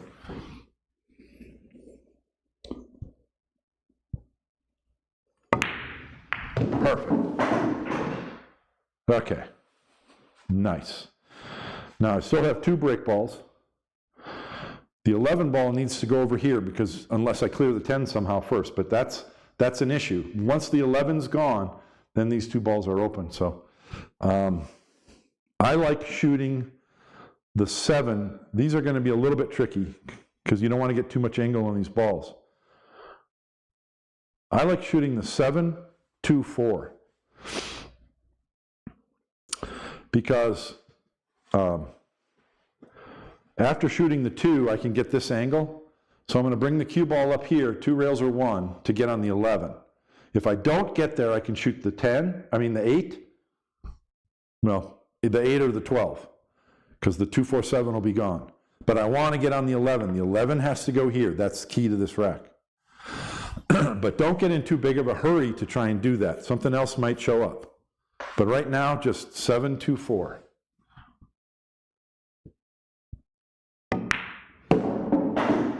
Okay, so I'm going to come up here and have this angle on that 4.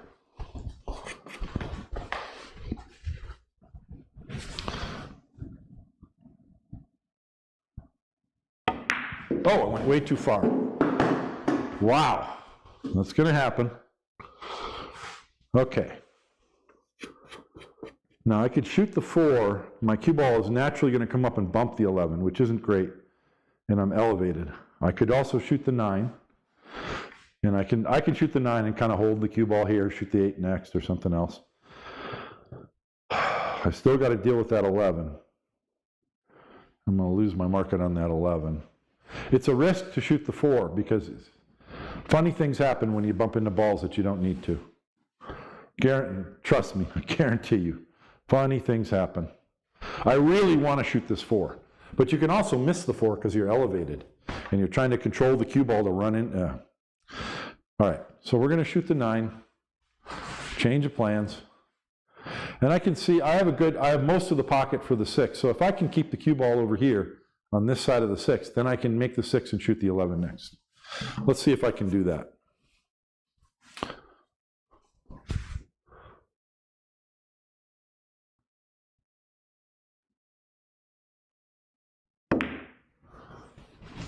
Hold on. Yeah, that'll work.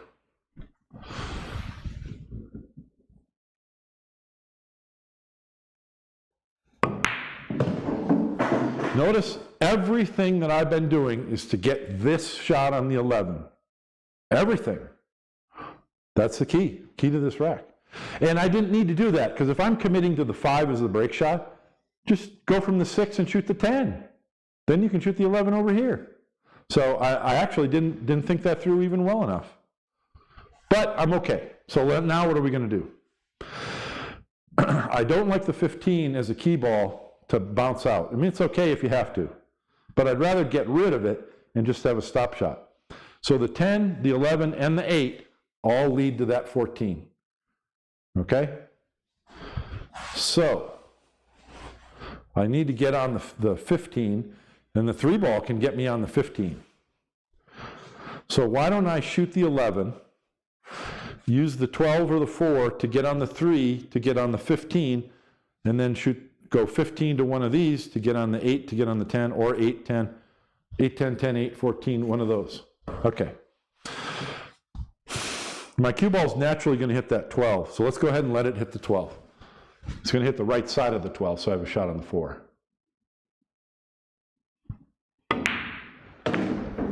Ha! There's your shot on the 4, Bob. That's straight pool for you. Okay. But now I have an angle to either go, yeah. So I can go up here for the 15. I don't want to disturb my break ball. I'm going to have this angle. But I have a clear path to just come over here and do something. Or go forward and come around for the 10. I still have the 10 and the 8 for a K2 ball, so I'm okay.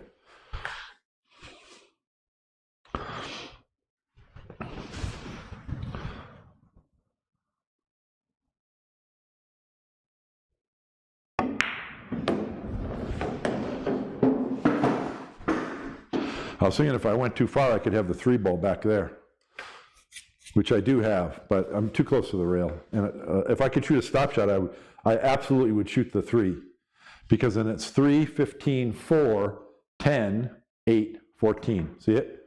Boop, boop. But if I can't stop the cue ball here, at least not comfortably, so I'm not taking the risk. Okay, so I got to draw the cue ball over here, miss the 8, and come back for the 4. Not ideal, but it's what we got.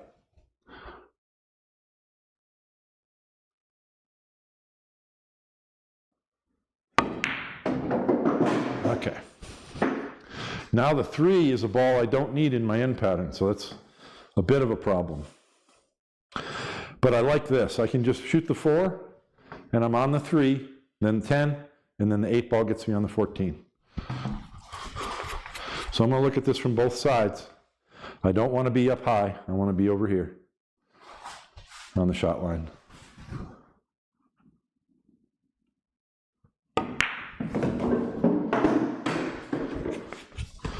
All you got to do is make the ball. That's what we like.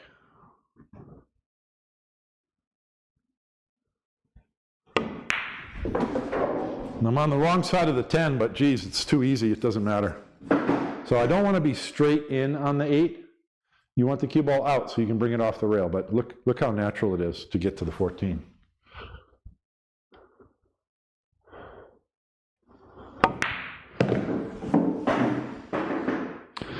And best thing you can do is go look. Don't just shoot it. Go look. There's straight in. Okay, now I know where I need to go. It looks simple, and it is simple. But look, I'm stretched out too. So give yourself some time. Don't just rush it and shoot in. Yeah, I need a bridge. That's something I never think about because I'm so tall. But I should think about it because I could have played position differently. So I didn't need to bridge.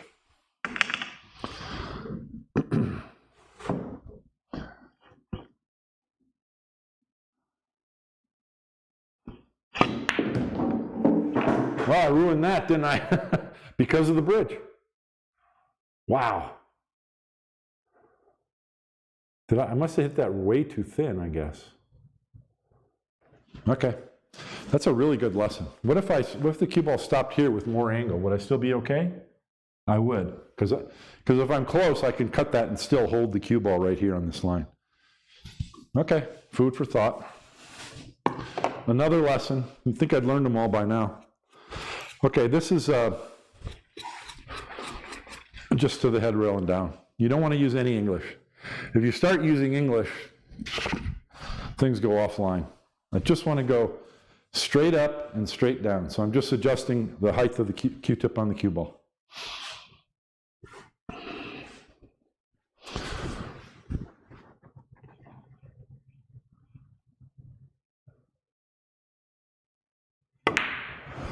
Oh, it's terrible. Hold on there, I might still have an angle. So once again, we saw how quickly things can go out of line. The straight pull is all about controlling that cue ball. I just realized I've got my earphones in and no sound. Is anybody watching? I haven't looked at the stream in a second. Is anybody watching or commenting? 8 viewers. There's a couple people who like it. Rich, Brent, I actually made this stream available for everyone. So it's gonna go live automatically, and I'm not gonna edit it. It'll just go live, or it'll be available for everyone to watch right after this. Let's see. JJ, welcome. Lincoln City, Oregon. Oh, good night, Chuck. before bed game's in. What is your all-time high run? My all-time high is 137. I have 11 runs over 100. And my goal is a 200 ball run, but before that happens, I need to be more consistent at running 100s, and that's my goal. That's the way to get to 200, in my opinion. All right, let's keep shooting. What time is it? 11? I feel good. I'm shooting racks like 5 times slower than I normally would because I'm talking about everything. But I like the fact that you see my mistakes. When I publish edited videos, I'm just showing the good stuff. I'm not showing any mistakes. So this is good. Even the times that I get through the rack but not well, like this shot, this is not an ideal break shot. Okay, this is just power forward, cue ball to the bottom rail.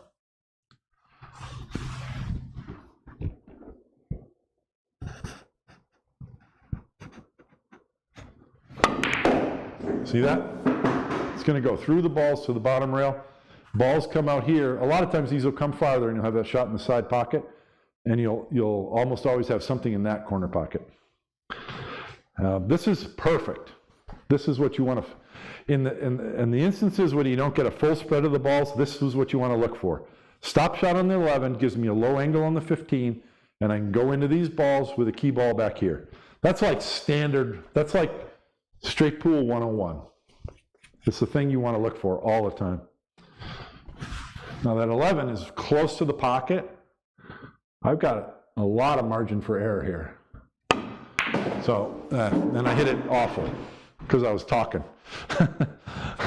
I had a lot of margin of error for that cut shot to make the ball. I mean, there's so much room. And the point I'm trying to make is I had the ability to put the cue ball right here. And because I was yakking at you, I didn't do it. Okay, so I'm not going to elevate and try to open those balls. It's the wrong shot. So let's just make the 15. The cue ball is going to hit the 13. Might even make a break ball. And then I'll have the 4 ball to shoot next.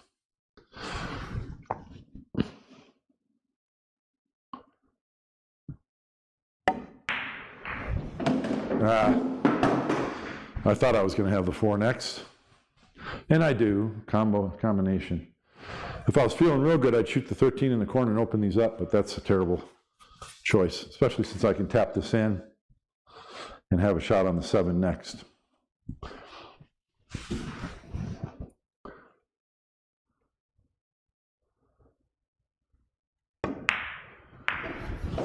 Okay. But I lost my marking on that excellent opportunity to open those balls. So that was terrible. I'm an aggressive player, and what I really like doing here is shooting the 7 and coming into the bottom of these balls. You have to do it. You have to shoot it really hard, because if you don't, you get stuck. And sometimes when you shoot it hard, you get stuck. So it's not the wisest shot. It'd be a wiser play to look for something else. For example, you can shoot the 7 and shoot something else and get this angle to cut the 13 and open them up. That's a much better shot.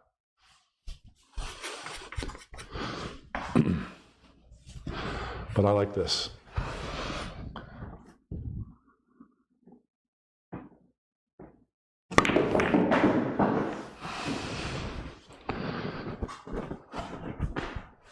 It worked out that time. But look, it didn't work out well. I've got a long shot on the 2 or the 13. And that's my best shot. So it's not the right play, I don't think.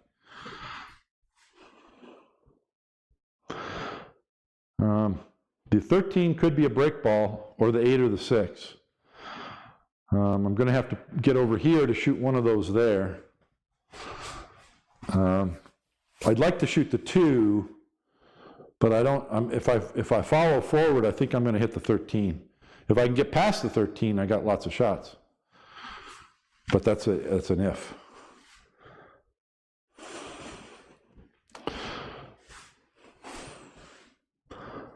Okay. We got to take the higher percentage pocket and position, which is the 13. And I'm just going to nudge the 8 over.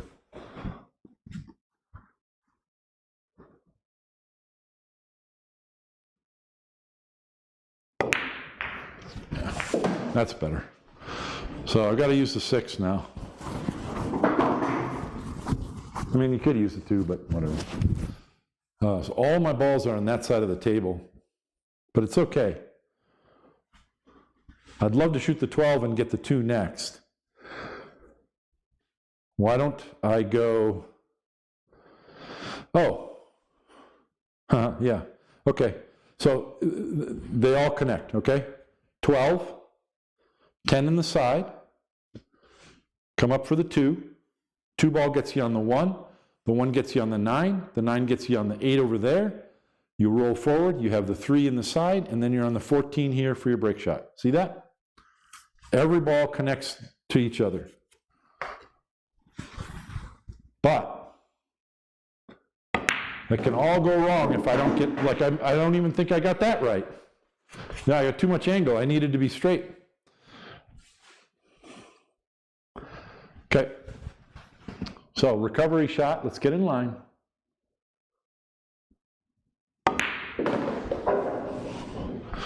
Okay.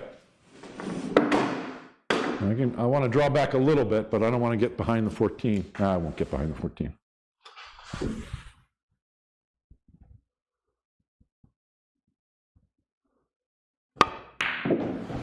Okay.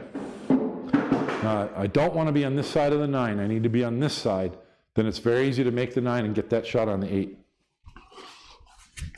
And I got too much angle. I didn't come back far enough. I mean, I can do it. Okay, we got to do it.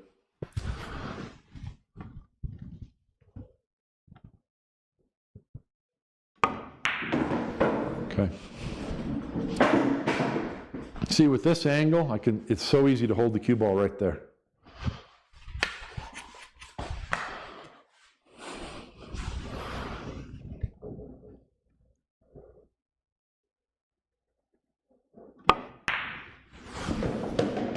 Okay, kind of have the wrong angle here, but I can go forward or draw.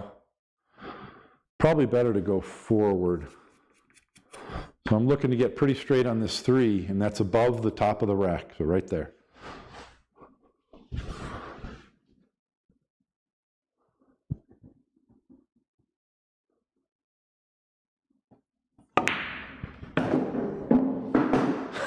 I came way short. Look how short I came.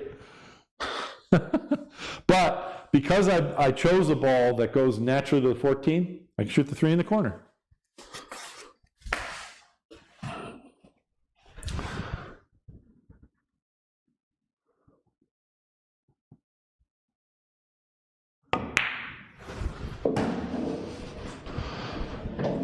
And that is straight pull.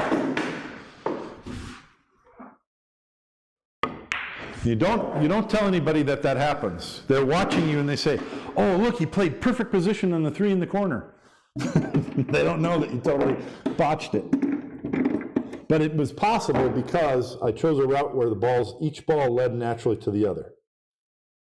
So that's what made it possible to recover, even though I got the wrong angle on the 1 and the wrong angle on the 8, because I was on the right side of the ball shooting the right shot.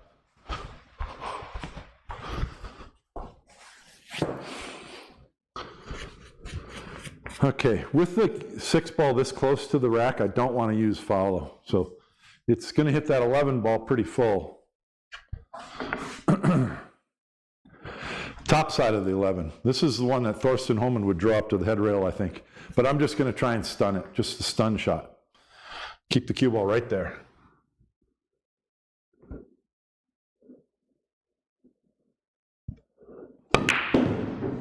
Well, I almost kept it there. But this is fine. I think I can shoot the 4 and just drop down for the 9. After shooting the 9, I'll be on the 7, and I'll have a low angle on the 7 to go into these balls. I can nudge these out and get a better break ball, get them a little more open. But the only reason why it's the right shot is I'll have the 15 as insurance ball back that way.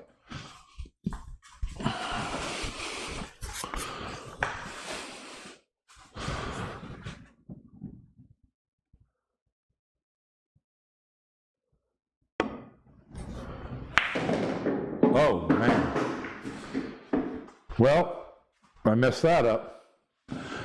because I can't stop the ball. Well, I could, but I have to elevate. That was terrible. Now what? Shoot. You see what I mean about those delicate positions?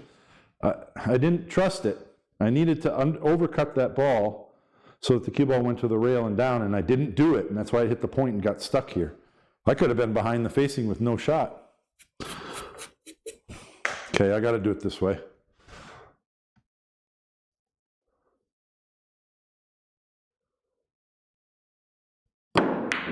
And that's what happens. You see how important it is to get everything just right? That's what, when I made a poll about straight pull. And I said, what's the most important thing about straight pull? And John Schmidt said, don't miss. And he's right. He's right. But my thing, the most important thing about straight pull is attention to detail. Because let's see if I do it correctly this time.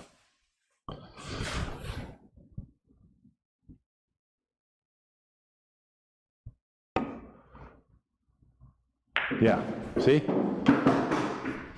I mean, that's such a little thing, but it's a tiny detail that's so important.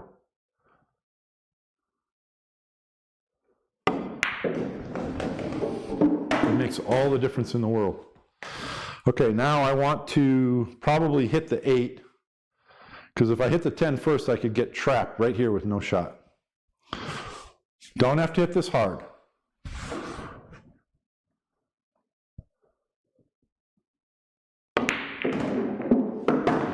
So I've got a shot on the 10 or the 11 or the 15. Look, it's looking now like the 1 ball is my break shot. That means I want to get rid of the 5 early, but I've got 2 key balls. I like the 11 instead of the 15 because I can move the 2, which opens up the 2-3, and I'll have the 8 ball back this way.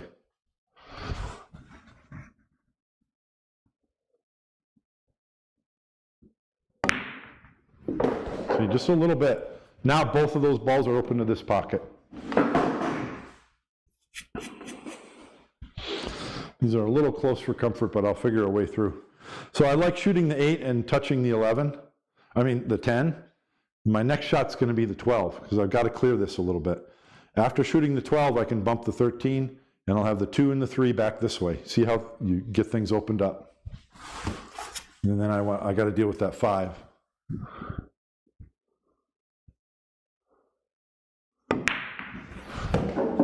If I don't have a shot on the 12, I would absolutely have the 15. So, but you gotta look at the shots that advance your position. Okay, I've got a clear shot on the 12, but I can't bump the 13, which kind of sucks. But I can stun forward for the 5 or roll it, and that's the shot.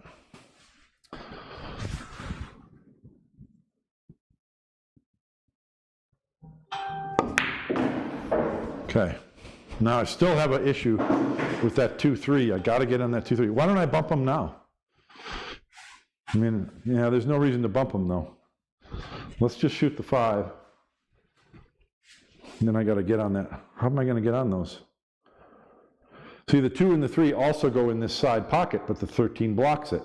And the 13 blocks good position for the 2-3 in that corner. So it's an issue you got to deal with. For that reason, I'm tempted to shoot the 13 now. And I don't need to run into him.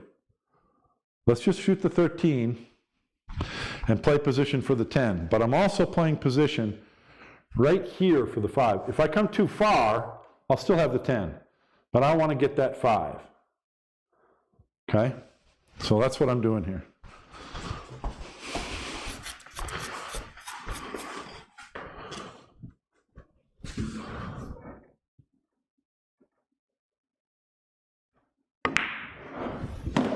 Okay, that's good for the 5, I think.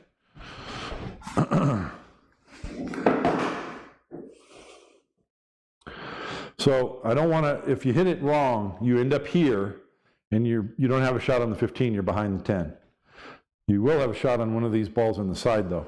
So do I want to hit this soft and just float out to the rack area, or do I want to go to this rail and off? I think I want to go 2 rails. So take care with this shot because you're elevated over the ball. So you want to make sure you hit it well.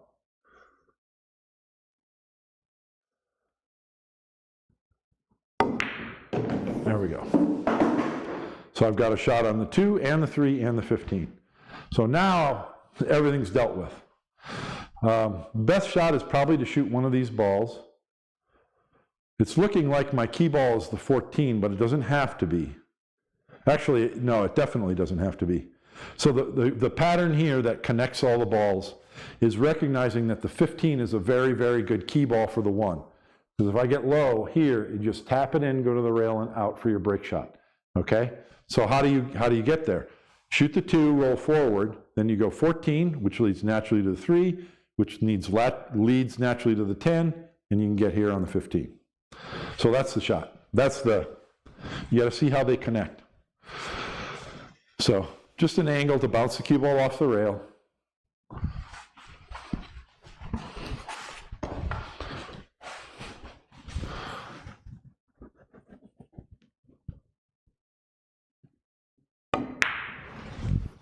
Good. Perfect. Now, either way will work. If I get this angle, I can go to the rail and over, but I'd rather have this angle where I can just stun it over or go to the bottom rail and up. So, but you don't want to miss the 14 trying to do something too fancy. So make sure.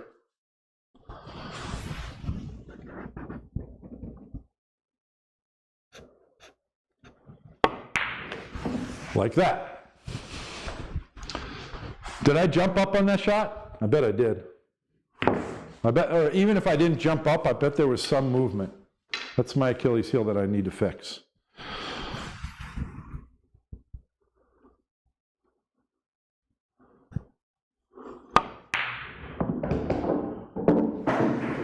Now, I'm the wrong angle. Could actually shoot the 10 and come up for the 3, but that's a lot. I actually think I've got a good market here. This is going to look fancy, but I think I've got it.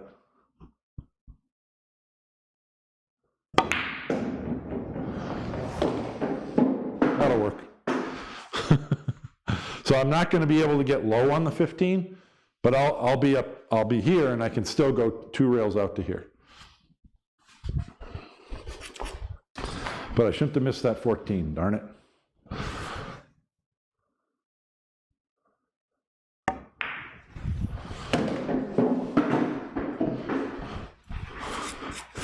Now this time, if your ball's over here or you're cutting a ball, you want to bring it off this rail close to the object, the break ball. Here I don't. Here I want to hit the rail probably across from the break ball, and then it'll come off and up here. So you're looking at angle in, angle out, kind of equal. I don't want to come too low because then I'm going to cross my shot line.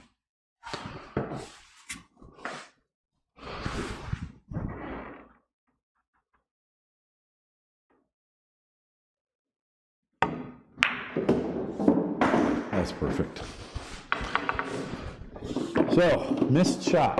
So if I didn't miss that 14, we would have had a run going. And I know I jumped up, or I moved. I didn't stay still on that shot.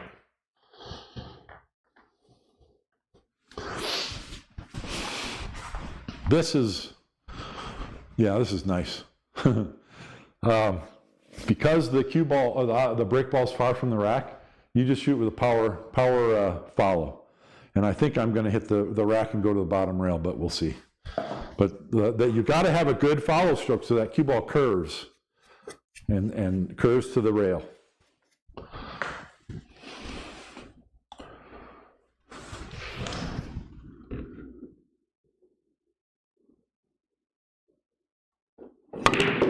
See the cue ball curve to the bottom rail? You're going to have this often. A lot of times this 5 ball might stop here, and your starting shot's going to be a long one. It's okay. I'm all right with it, but I'm going to shoot the 5, obviously. I do not have a clear break shot. This is a tricky rack. This might be a combination in that pocket. I've got to get these balls open, and probably at the same time I get those open is where I manufacture a break shot. 2 ball blocks the 9. So what's my next shot after this 5? I think the thing to do is just come down center table. I might have a shot on the 8, 3 in the side, or I might get lucky and have a shot on that 2. But just make the ball center table, work it from there.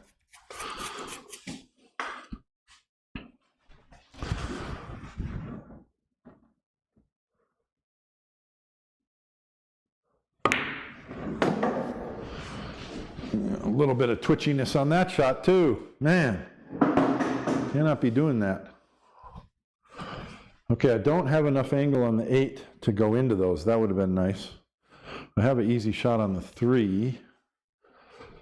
Why don't we come here to shoot the 7 and open those up a little bit? Because I can just split those balls and I'll have a shot in either direction. I like that. I don't like the shooting the 8 right now. The 8, could it be useful later? Well, this 3 could be useful later as well, but you know. Okay, let's just split these softly.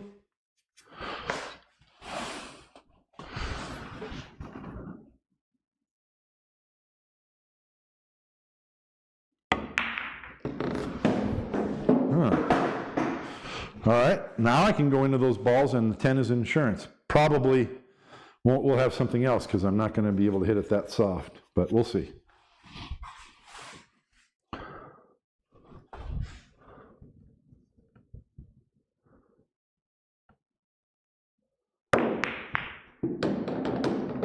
Thank you, 8 ball. I might need you. Well, I have the 10. Yeah, I got the 10 as well. Okay, still have an issue. I still don't have a great break ball. This one's okay for a break ball, but neither of them are great. The 8 ball will allow me to set the cue ball right against the rail here for that angle on the 9. And that's actually a powerful break shot, providing you can miss this point and make that ball. But I got to get those open, so what am I going to do? And you got to get the 2 ball out of there too. So there's a lot of work to be done here. I think the thing to do is come back over here. I'll have a shot on the 14 or the 12. I'd like to get pretty straight on the 14 so I can draw back to open those and have the 12 next. Let's see where that cue ball stops.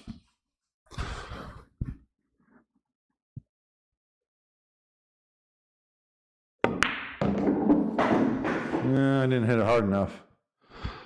I mean, I could still hit the 6, but where's the cue ball going? Obviously, I have an easy shot. Oh, yeah, you got to look. So I have an easy shot on the 12, and then I can get myself here on the 15 where I can bump those. I don't want a lot of angle.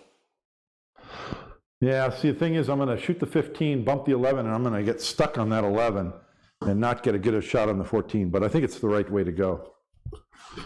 Unless I want to shoot the 15 and position my cue ball here. Yeah, that's good. That's better.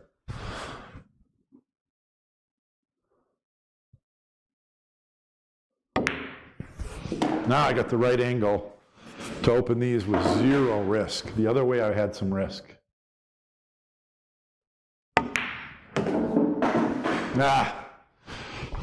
I let myself get elevated on the 12. Now I'm at risk of hitting my break ball. So that was not executed well. I should have made sure that my cue ball got free of that 6. I think I can tap the 12 in and get shape on the 2 without hurting the 9. So that's the shot. But it's much tougher than I needed to have.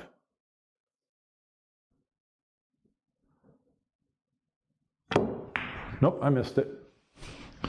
That's why you don't do it. The right shot there. I mean, it looks like a super easy shot, doesn't it? But it's missable because you're elevated. So, yeah, I'll shoot it now and make it. So what? I think it's the wrong shot. I have other balls that I can use as a key ball to get on the 9. Straight pool is about managing risks. You just don't do it. You got to find a different way. Only if you're forced, you have no other shot. Like if the 8 wasn't there, then I would have to do it. So what I'm going to do now, the right shot is to shoot the 8. because that gets me on the 10, and the 10 is a problem ball. I need to get rid of it. So I need to get an angle on the 10 so I can shoot the 2 and get the cue ball out and free. The 6 ball goes in this pocket, so this will be good. So get that angle on the 2. All right. Now the 6 and the 12 both go here, so this is natural. Just goes this way, and I have those balls there or one of these in the side. So depending on where the cue ball actually lands here, we're going to formulate an end pattern.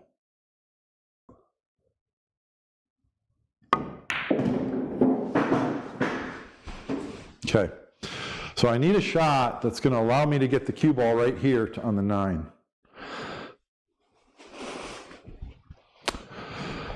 I don't see any great shots. The 12 would actually work. If I could shoot the 6 right now, then shoot the 12 and I could just slide the cue ball right up there. Boy, that'd be great. How about that? Got a way to do that?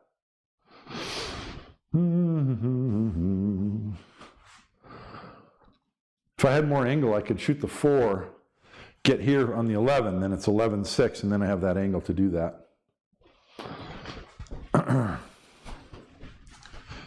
What else can I do? I can draw the cue ball back for the 11 in the same pocket as the 4. As long as I don't get behind the 6. Well, even if I get lower, I got the 6. I think this is the right shot. Well, at least for me it is.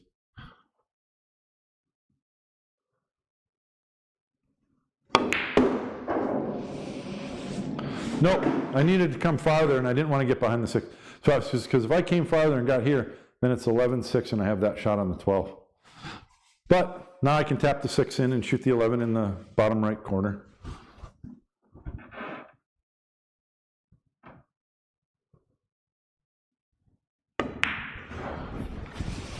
Didn't quite hit that hard enough, but it's okay. I'm going to get this angle.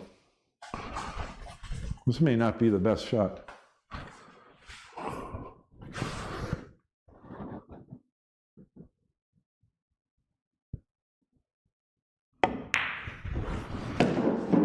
I think I got it. I got it. Oh yeah, I got lots of room.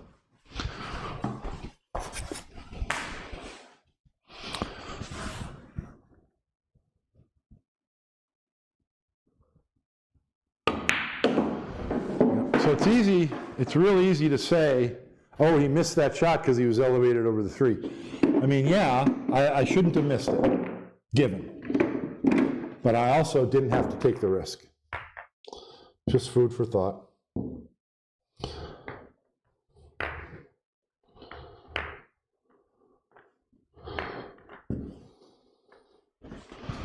Okay, like I said, this is just straight follow on the cue ball. You got to practice these because put in a practice session on break balls that are within a half a diamond of the rail. Like even if the break ball's here, if you get the cue ball inside it, it's powerful. Because that cue ball goes flying into the rack. The trick is you got to learn how to shoot this ball into the center of the pocket. If you touch this rail, you miss. You got to hit it clean in there to not miss that ball. And that's what you're practicing when you set up 15 balls and shoot this 15 times in a row and get zeroed in on that aim point. Because it's not the same as when you hit it soft.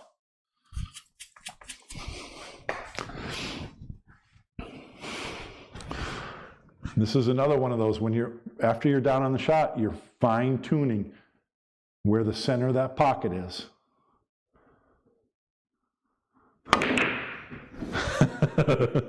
I'm talking too much. Look how powerful the break shot is though. Let's do it again. You're always going to get all the balls open on that shot. This is good practice for me to learning how to shoot while I'm talking.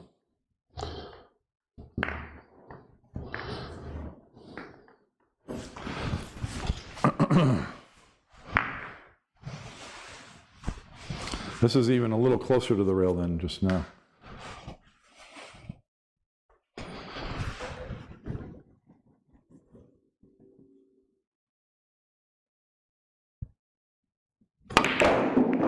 I bet if you play it back, you notice that my backstroke was a lot slower just now than it was before. I already talked about that enough.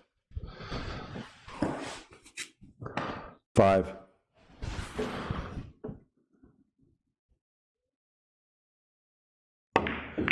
No, I thought I could see it past there, but I couldn't. So that, man, that sucks. I just got done touting this as a powerful break shot, and I didn't get a shot.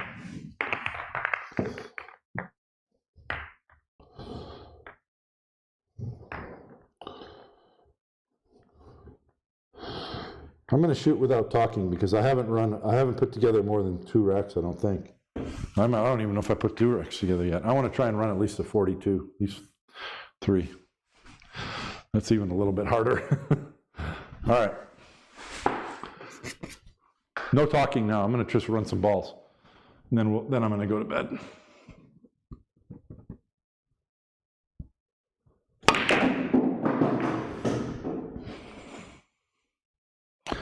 Much better.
No good.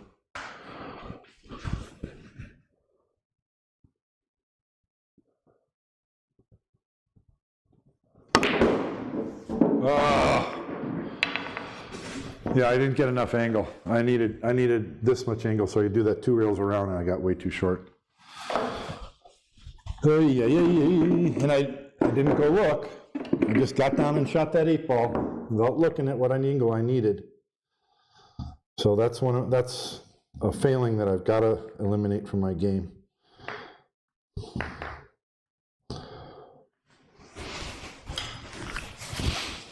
So no 42. Just ruined a perfectly good rack. Maybe, maybe not. Cross side 15.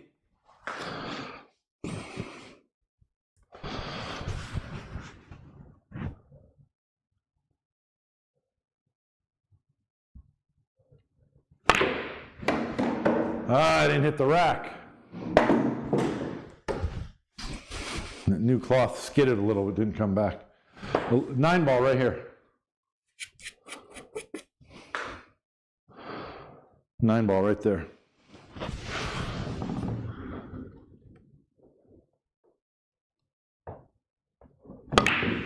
Nope. Kind of in that direction.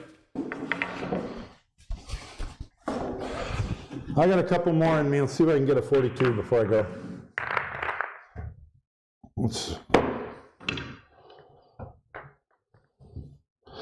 So I could have gone further, but I messed that up. I didn't take the time to go look at the angle I needed off that 8 ball. I had everything else went exactly where I wanted. I'm gonna go with the same break shot. Let's see what happens different.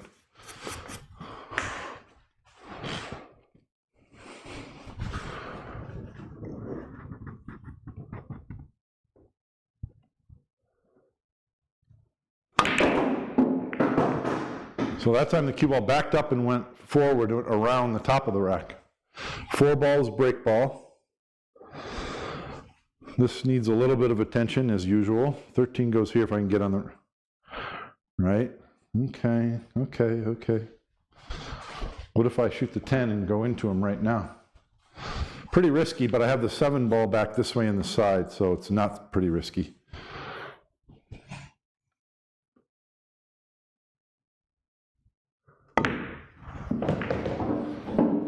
Okay, good.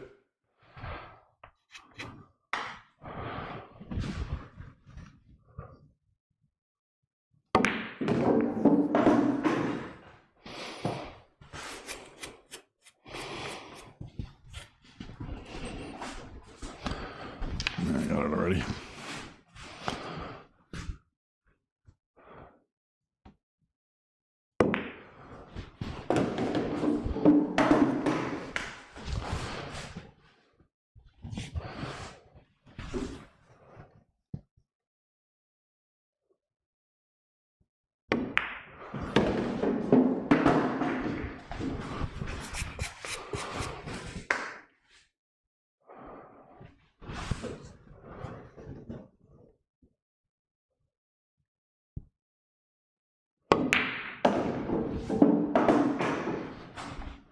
Two balls the issue.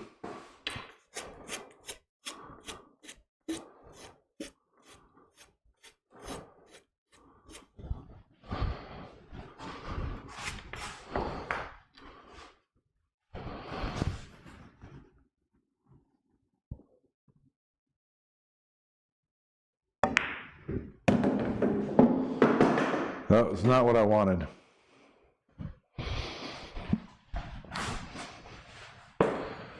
Ah, man, that sucked. I really messed that up. I'm trying to hit the 2 ball. I'm supposed to shoot the 2 ball up here from right there, but I didn't.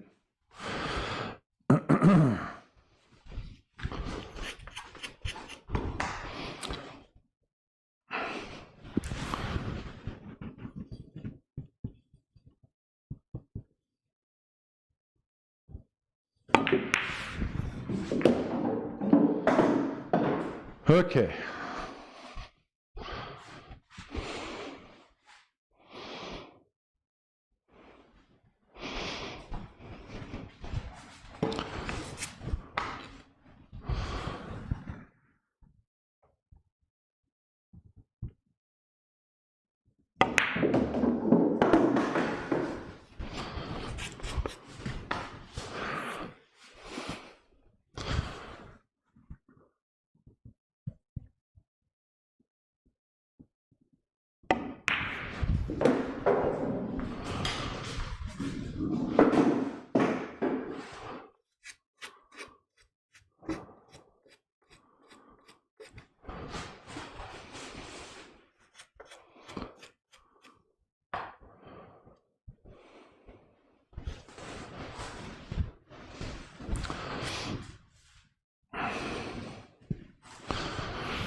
that too soft?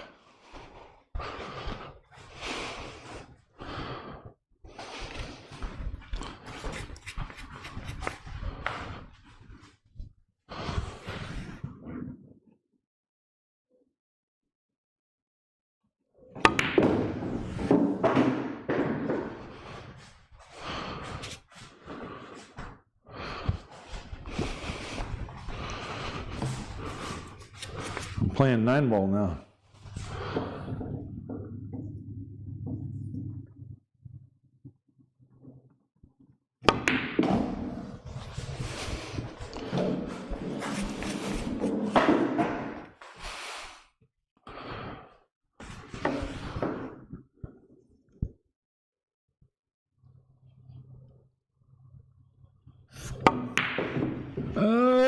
Moved. Did you see me move? Just before I shot, I kind of shifted my head like that. That's because of lack of trust in what you're doing.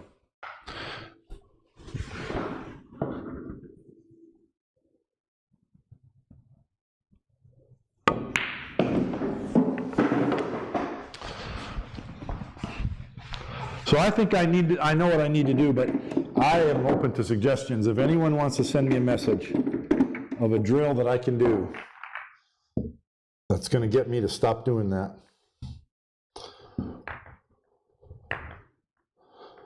I know some, and I haven't been doing them, so that's probably mostly my problem. But I'm not too proud to ask for help.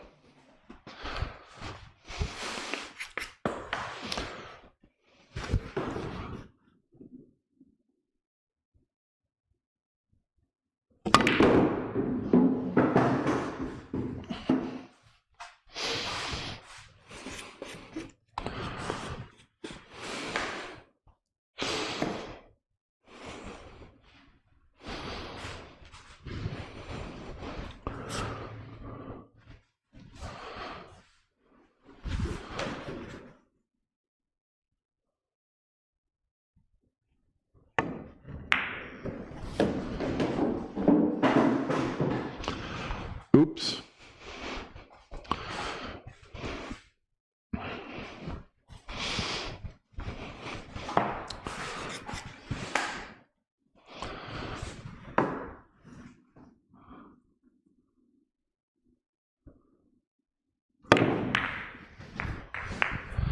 All right, I'm jumping up like a rabbit. I think I need to quit.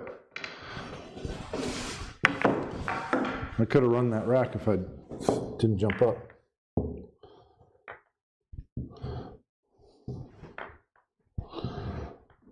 Last one. Let's run 50.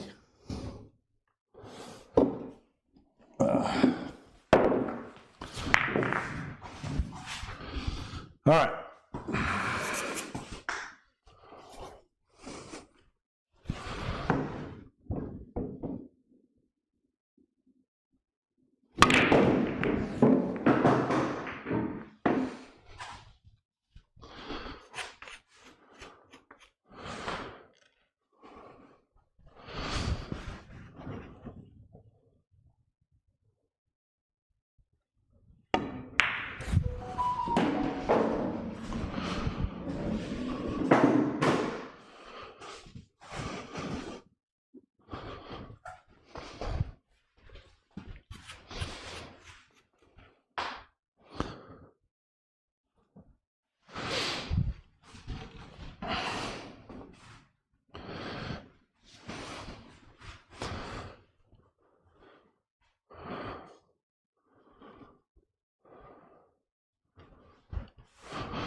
Still jumping up.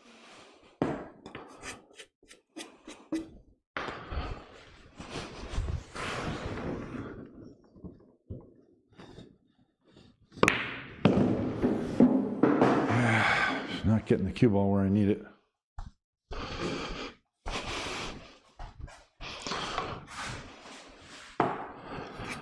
Not good.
Amazing how much better you can shoot when you stay down on the shot.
$15.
Just a little too far.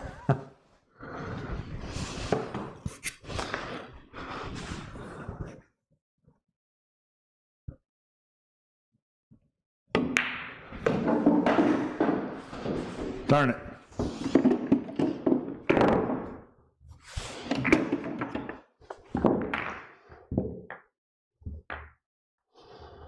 Attention to detail, see? If I had the right angle on that last ball, my cue ball would be right there right now. Ugh.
Shoot.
No, I missed it.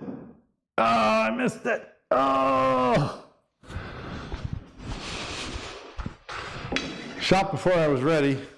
I think it was the right shot. I didn't hit it correctly. These were kind of jacked up like this. But I got to hit it hard enough to get the 5/12 separated, but the reason the 9-ball's automatic.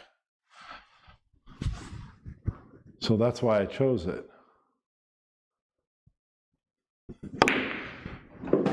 But it is a missable shot.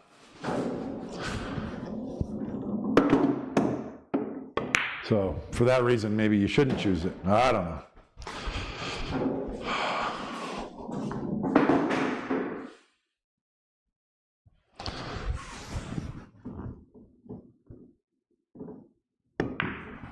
See from here.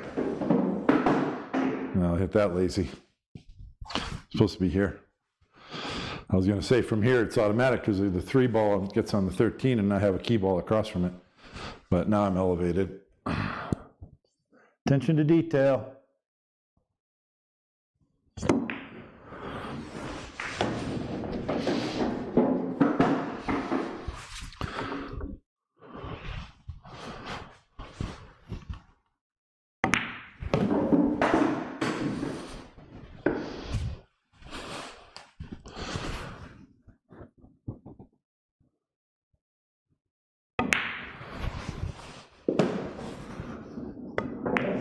Okay, just got that missed shot. You get rid of those missed shots and you can put more racks together. Duh. Funny how that works, isn't it? All right, I had fun tonight. I'm very tired and I got a long day tomorrow. I hope there's somebody still watching.